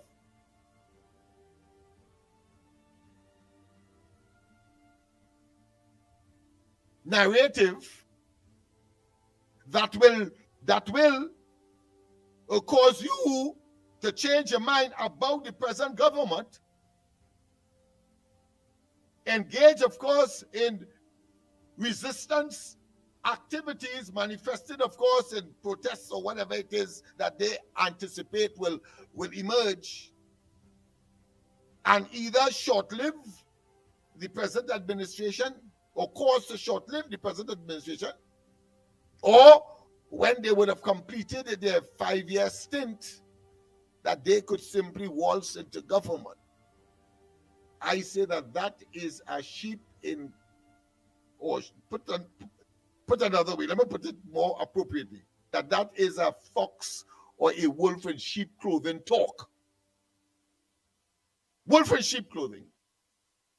They all sanctimonious and self-righteous indignation, and they know now and could tell you that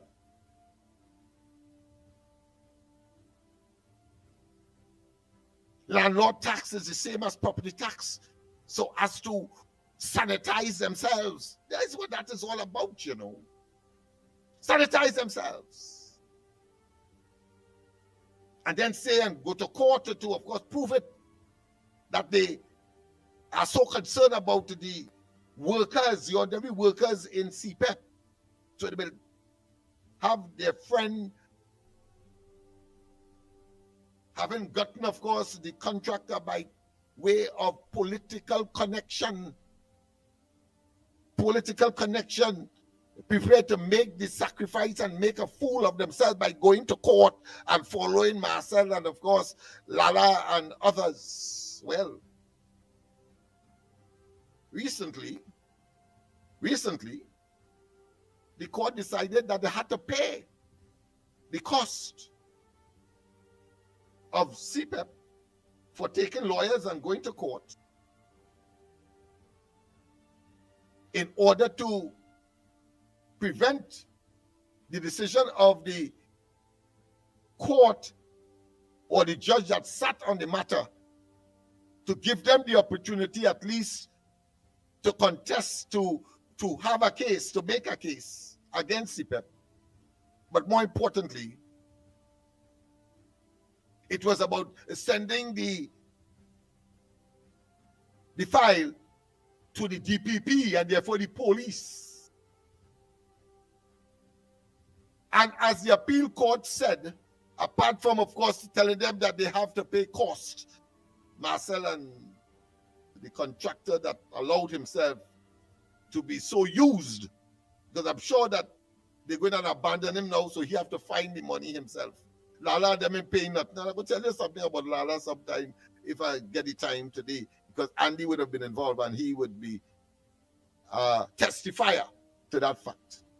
But the point I am making is that the court said, the appeal court said, in no uncertain terms, that you have preempted. You put the cart before the horse. It's a horse to go before the cart. But you put the cart before the horse. There is a provision in the contract, as Anna Ramlogan, that distinguished, of course, a lawyer in Trinidad and Tobago, who they tried to set up incidentally with the not the Malcolm Jones. Malcolm Jones is a different one, but of course the Vincent Nelson matter, where Rowley said that they get a big fish. And in a civil matter, he then say, he made reference to what? He made reference to Pamesa, who became, of course, a state witness. And therefore, he equated a state witness to be that of Vincent Nelson, not telling us, except, of course, some whistleblower in some ministry alerted, of course, the opposition at the time, Kamala Prasad Bisesa and others, as to the real deal and the pernicious and malicious conduct towards the perversion of the course of criminal justice in this country, not just once, because we can refer immediately to Brent Thomas, so let us not go there. Perversion of the course of criminal justice in this country. Rowley was up and down the place saying that they catch a big fish and that Vincent Nelson is, of course, a state witness, is similar and equated to, of course, Pamasa, not telling us that they pay him literally $10 million to give a statement to incriminate Anand Ramlogan and Ramdeen. The information of which came to the attention of the DPP and eventually dismissed the charges that was preferred by willing and accomplished police officers who were prepared to compromise not only their own integrity and the sacredness of the oath of their office. Not only that, but they were prepared to concoct evidence to secure a conviction so that Rowley and they can get the political, what I consider to be potency, the political benefit, the political aggrandizement, so that it could be encompassed in part of the what?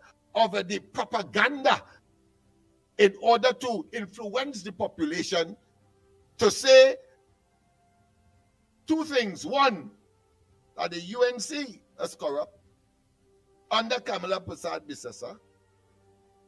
That's one. And that the PNM is the best thing since sliced bread, and that therefore the management and the governance of Trinidad and Tobago should remain by virtue of your votes in the bosom, the toxic bosom of the PNM.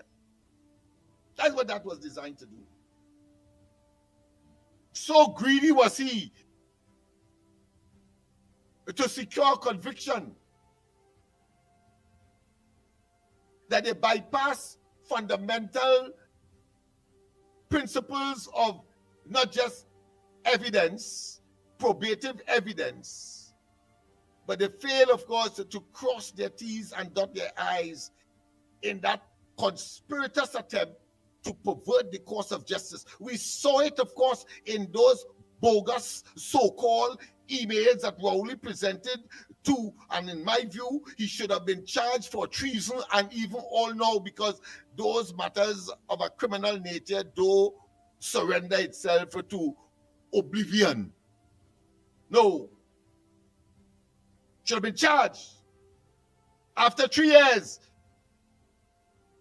it took for the vindication of the current Prime Minister, Mrs. Kamala Prasad Bissessa, and her team of that dastard, evil, wicked, diabolical,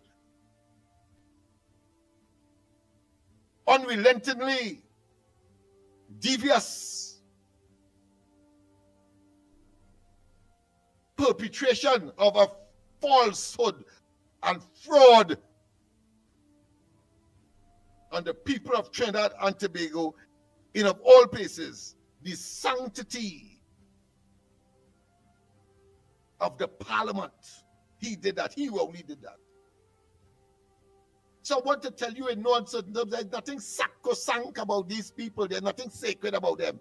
It's a bunch of opportunistic political parasites, as I've said over and over, that are prepared, of course, to engage in criminal behavior and, of course, to pervert the course of criminal justice in order to make themselves look as though they are sanitized, and in the eyes of the electorate, they must, of course, be given favor. I say no. That must not happen. We have come too far. So let them bump the gum. Let them continue, of course, to blow their trumpets and ping their lapels like an empty vessel, make plenty noise. But we shall be steadfast. We shall be as constant as the northern star. We must be as immutable as I said, can't change. As we move inexorably forward to make certain that Trinidad and Tobago, the population of Trinidad and Tobago, reach that place of deservingness, of relative calm, peace, security, and most importantly, prosperity. As the waste and profligacy, corruption, nepotism, and cronyism, friends and family, members of the party, as they rape the treasury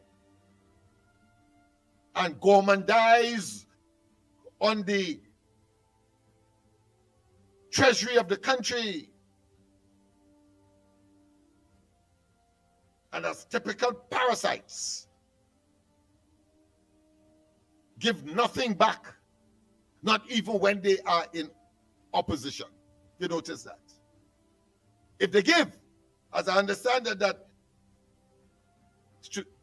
Scotland will be having some Christmas party, and he boasts about how much hampers he has to give. But he would have taken some of his own resources.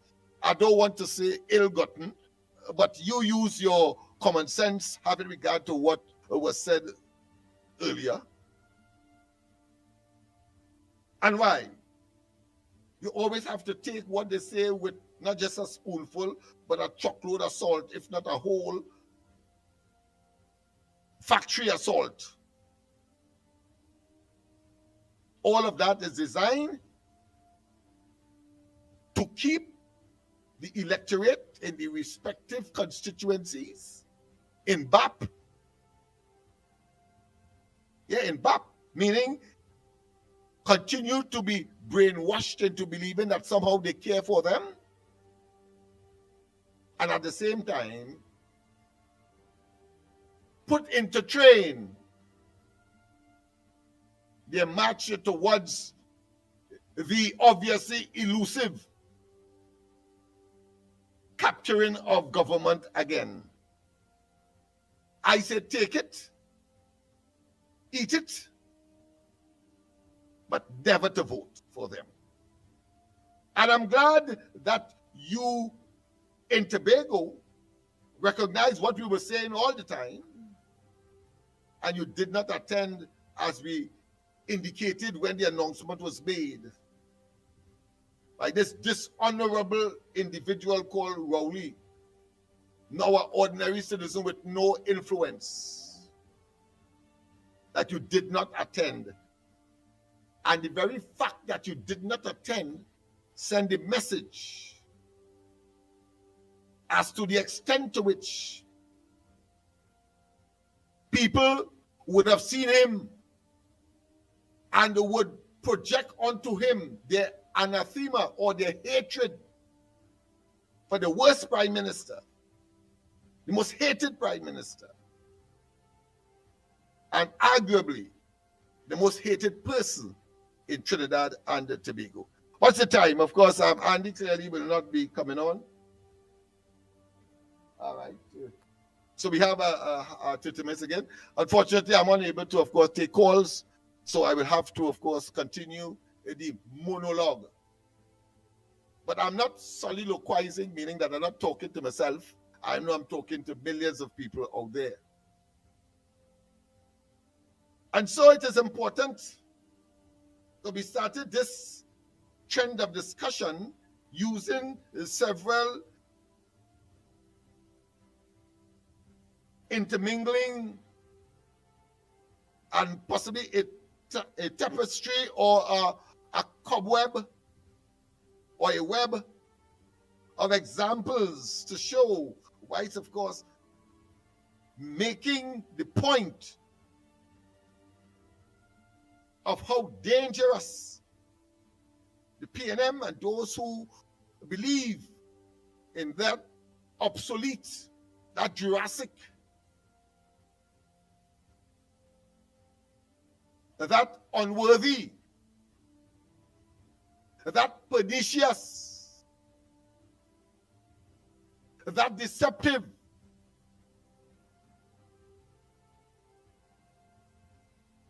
entity that has morphed into a criminal enterprise called the PNM. Criminal enterprise. There's ample evidence that you know and have been, of course, extrapolated in in that discourse, but in this projection, in this narrative to you. Enough, of course, to make certain that when you would have completed at the end of this session, 9 o'clock, that you go and have enough to think, enough material to think, and to think wise, especially those who are still in a state of what I consider to be abject denial. It has to be absolute denial. And of course, are not accepting the fact of who and what the PNM is. And those who have nestled themselves, who have hitched themselves to that, what I consider to be poison chalice or poison chariot. Yes, indeed. Let us not for one moment believe that they right now are not thinking of how they will counter what you would have heard today for probably the first time on the ground report. But these discussions, I say these discussions from the point of view I expected that the elements and the components and the variables that would have been projected, that you see them as points of discussion among your family. But first, doing some self-introspection. Talk to yourself. Don't believe that everybody is mad when they're talking to themselves, because it is said that if you're talking to yourself, it's fine. But if you answer back after you ask yourself a question, then of course we know that there's something more. But I am saying that if it is conscious, if it is done consciously, then you cannot be mad, because you're looking for solutions.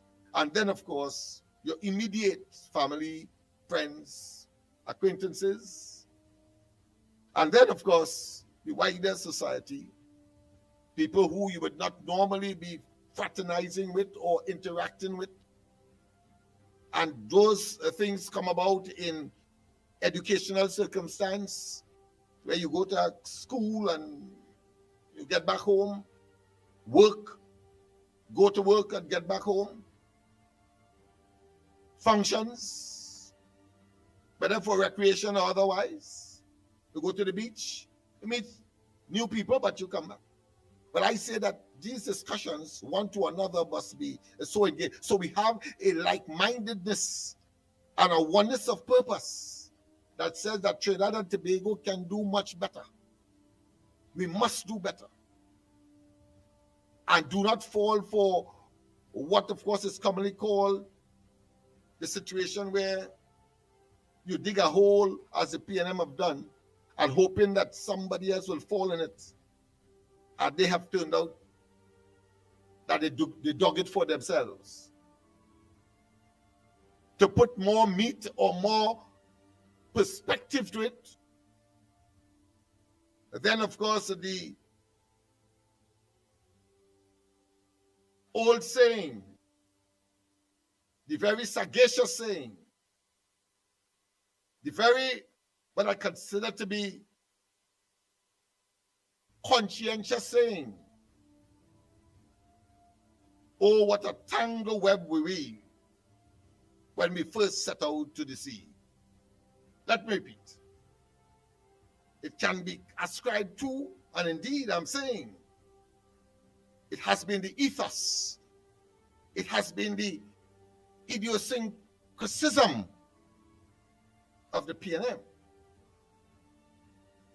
And therefore, it's worth repeating, oh, what a tangle web we weave when we first set out to the sea.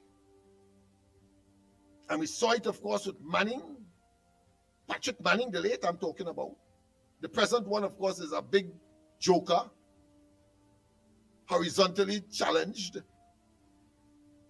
Yeah, horizontally challenged, you know, like how Imsbert was told he was vertically challenged. Well, Brian Manning is horizontally challenged. Vertically challenged means, of course, Imbert has short man syndrome. So speaks loud, pretends, generate non-serious discussion, pretend that he knows it all, he's omniscient, and then of course the part maybe recuse himself, or recluse himself, not recuse, but recluse himself, put himself away and then smile and say, I did well, probably looking in the mirror and patting himself on the shoulder. Well, of course, Manning is said to be horizontally challenged, meaning that he's obese. That's what it means. But the fact of the matter is that we have traveled a road from 2015, and the terminus of which was on the 28th of April, the end of it, that road ended there, and you're hearing a breath of fresh air, verbal and practical, being projected. Yesterday, we had, of course, the conclusion of the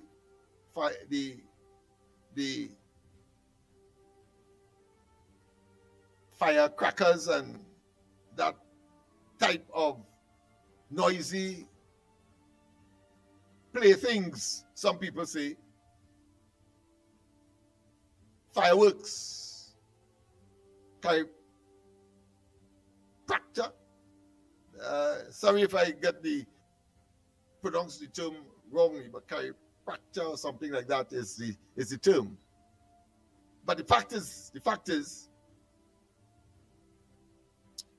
that it is not just that. The Children's Life Fund, the Children's Hospital,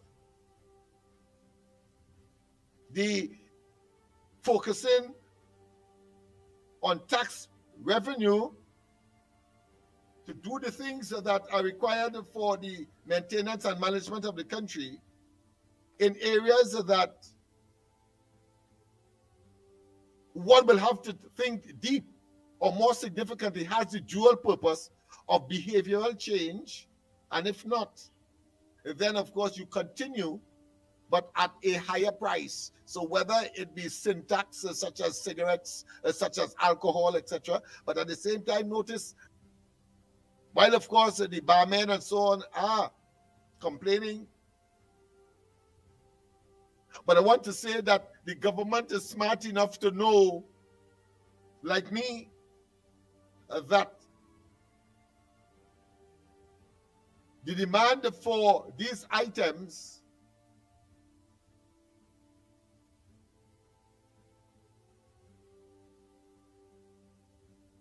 is inelastic. Same amount of businesses, etc., same people buy every time, no matter how high the price is.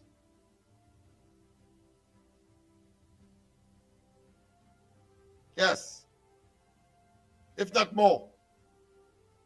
So why not go there and look for taxes, as opposed to giving a property tax where everybody has to pay and they're catching the ant and then without jobs, etc., or more worse, losing their jobs. We have seen, of course, with Petrotrin and the policy of this government,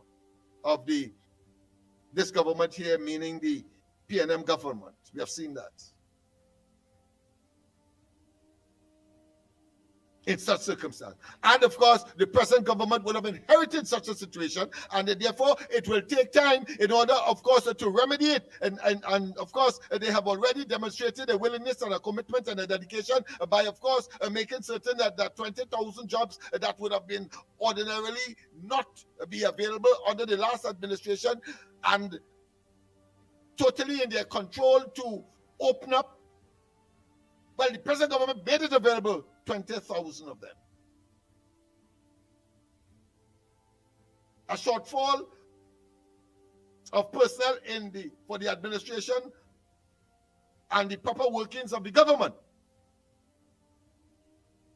by way of the various institutions that are supposed to function smoothly in order, of course, to deliver to the people and for us to have a better quality of life and standard of living. Yeah. But the PNM, none of it. They seize that. They talk about, of course, fiscal consolidation. That's what Wimbledon was saying, but never was able, of course,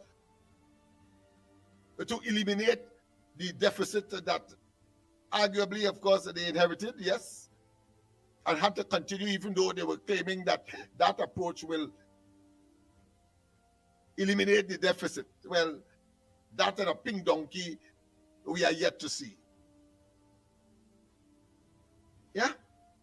So it is important that we understand these issues and don't get carried away with the shenanigans and the hyperboles and the cacophonous babblings and the ambulatory verbalizations of Rowley, a dead politician, and those who are half dead, Imsworth and the bunch, including Penelope Beckles. And let me use, of course, an oxymoron. They are yet to resurrect themselves, even though they are only half dead. Because you associate resurrection with what? With a person or something that would have died. But I'm saying that they're attempting with their half-dead self to resurrect themselves. I'm saying, in other words, that they are pretty much alive and will be lurking in every corner and seeking every opportunity to malign the government, to disfigure negatively its forward movement, projection, and thrust in the interest of all of us. They will be doing that. We have seen it. So you look for it. So what you do, you look for it. And then you say, look at them, and you laugh. Comic relief. You must be engaging of necessity. Comic relief. Comic relief, people. That is what they are. That is what you have to see them for. And as I said, the people like Andy, Mikey, and myself will continue.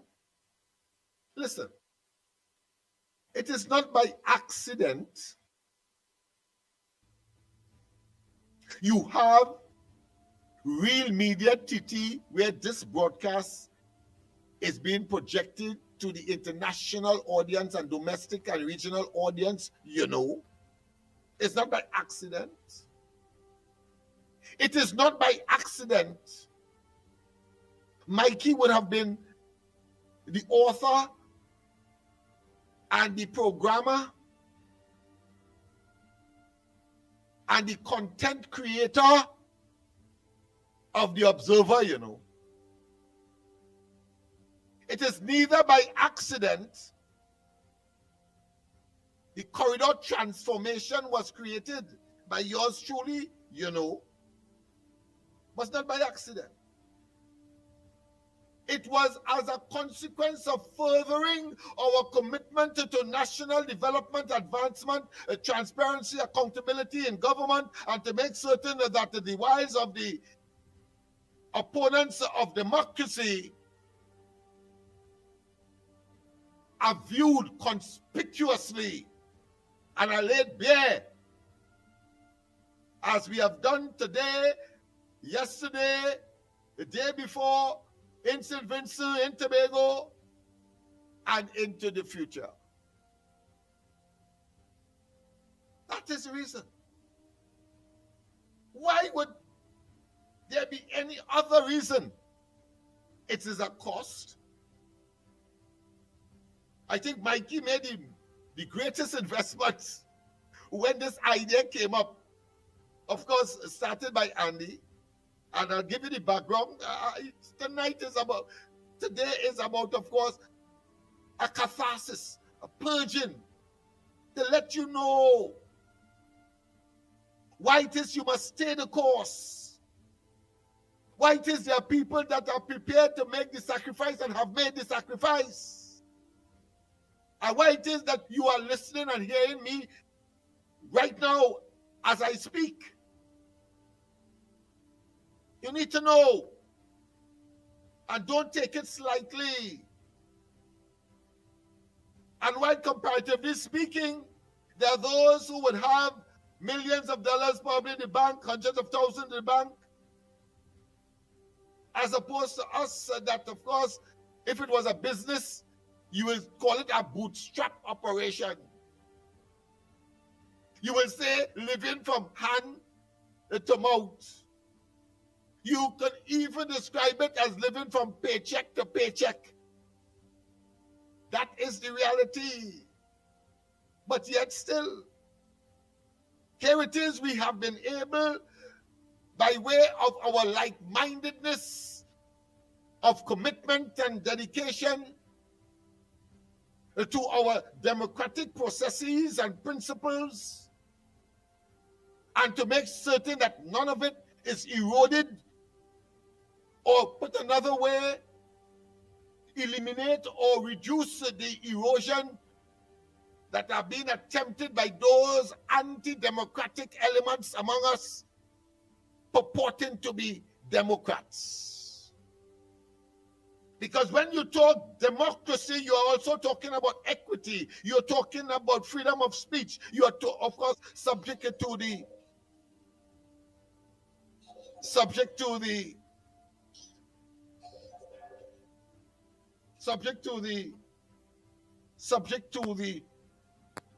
rights of others to speak and to travel and to move around, consistent with our constitution and what the courts from time to time will adjudicate upon to make sure that that fundamental remains.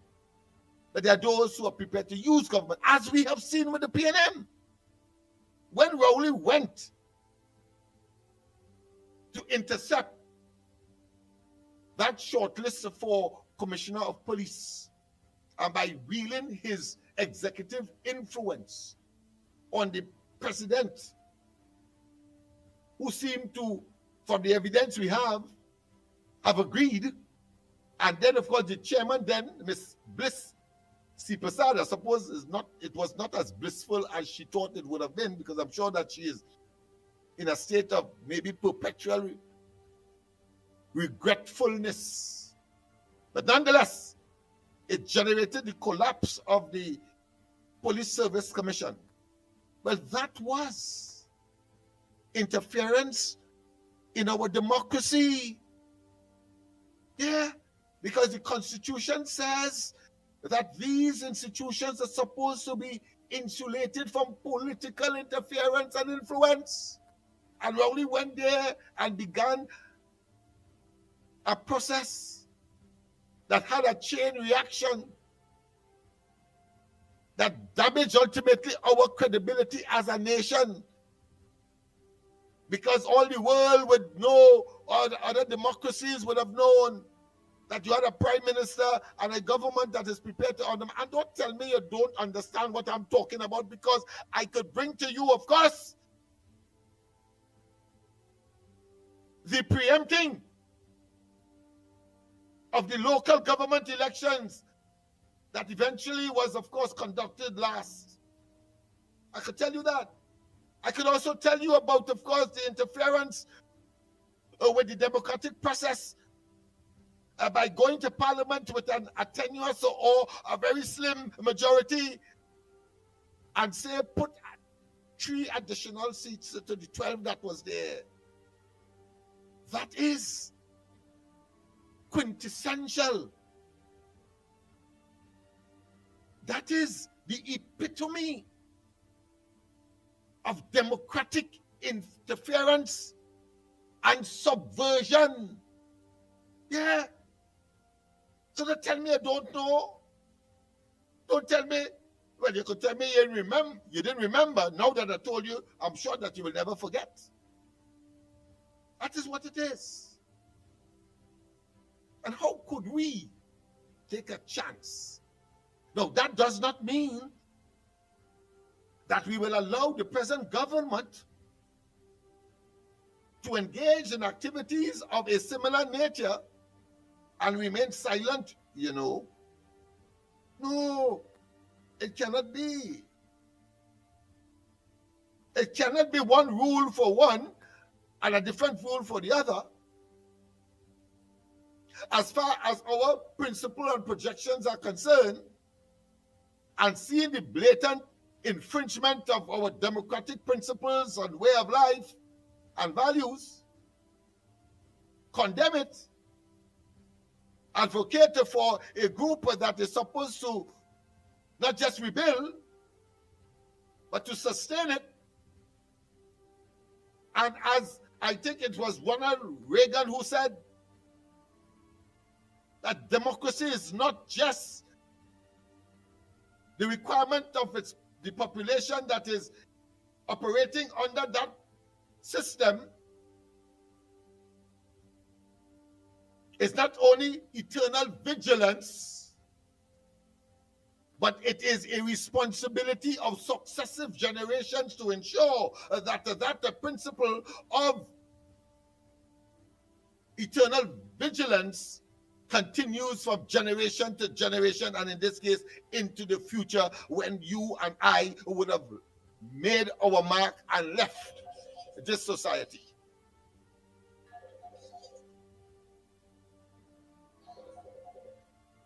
I'm still on air. I'm still on air. Just talk about, what's the time now? Wait now. Wait, don't take over. All right. Just talk about 1 more minute. So call me in 2 minutes' time.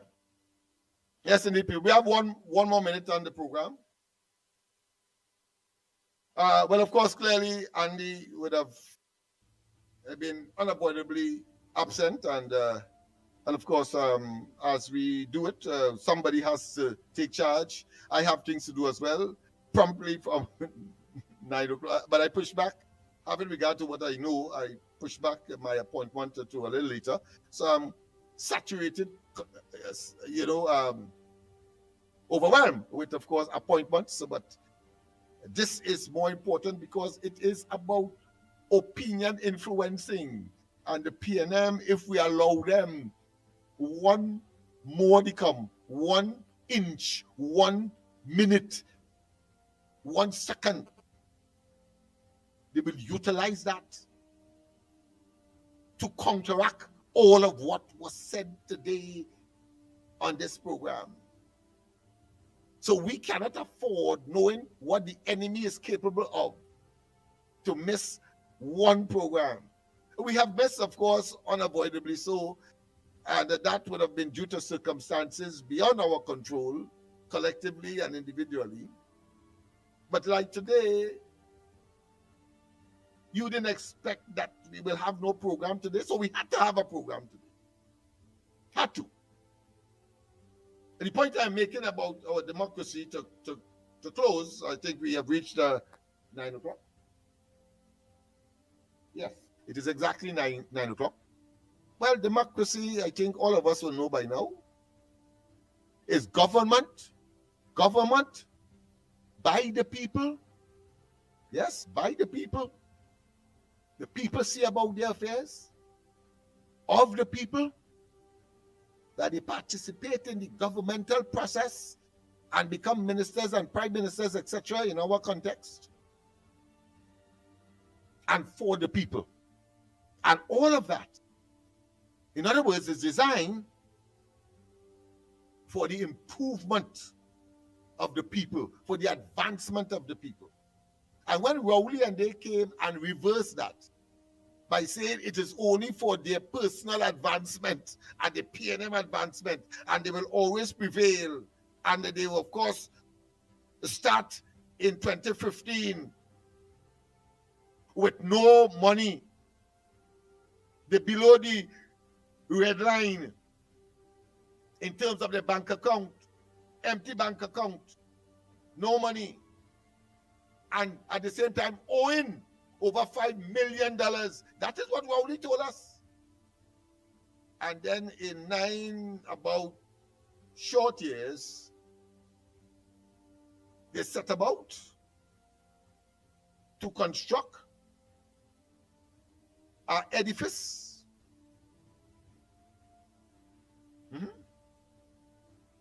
A building 5 stories high,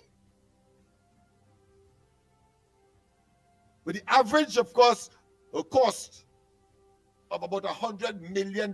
Where the hell they get the money from? You start off with nothing. Right now, I'm dealing with a case. I don't go and deal with the people as a finisher. I'm dealing with a case right now. I don't want to call any names, but it's people that I am fond of and respect, African family, who many years built this business. I believe in that they would have gotten a helping hand. The helper decides to mortgage their building. They getting a minuscule part of it. I could tell you the figures. Let me tell you the figures. They were owing $400,000 to a bank. So the bank had told them, well, listen, you need to firm up, and you need, of course, to pay your installments. That's all we want is $400,000. They were able to, someone came to them and said, listen, I could pay off the whole $400,000 for you, but I will amalgamate it with a loan, consolidate it with a loan that I want for myself. You know what I say? I'm talking here to you potential business people as well, who small and want to, of course, see persons who are willing to give a helping hand. You have to be very astute. So he wants a loan for himself. He's prepared, of course, to put up another property, his own property, that person who came to help out the person with the $400,000 loan that they got and is unable to service. So he, in that process, took a $3 million loan. You know what I'm saying? Utilizing the property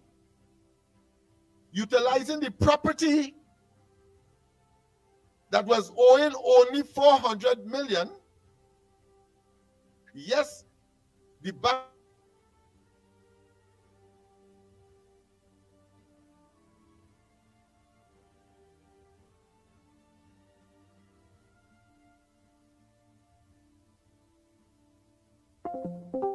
portion of the total amount, and guess what? The entire thing ran into arrears of over $700,000. And today it is now $4 million and counting dollars. Yeah. So the one with the 400 who got nothing more, and the one with the 3 million who got the lion's share,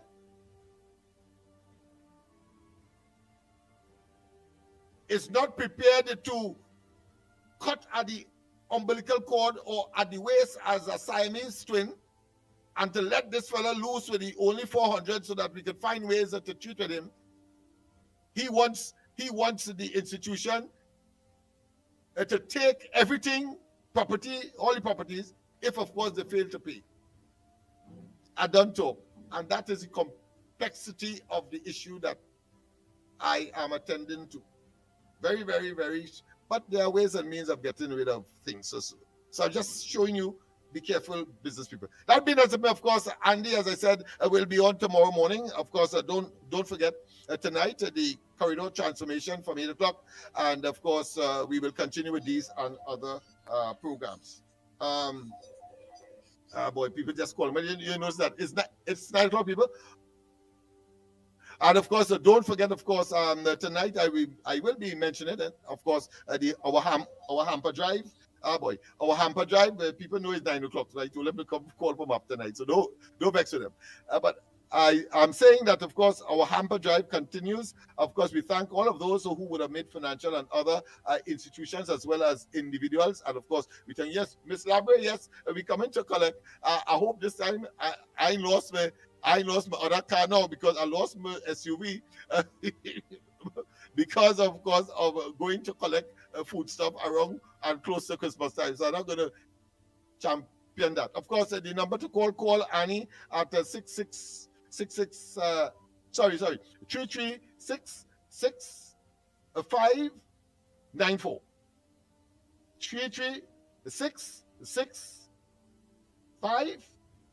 94. And of course, if you prefer, you can call me at the normal number that you know me at, 337-6940. Have a wonderful rest of the day. God bless and see you. Of course, Andy, I know that you're somewhere in the background. And of course, the technical people, well, we are out of here. Bye-bye.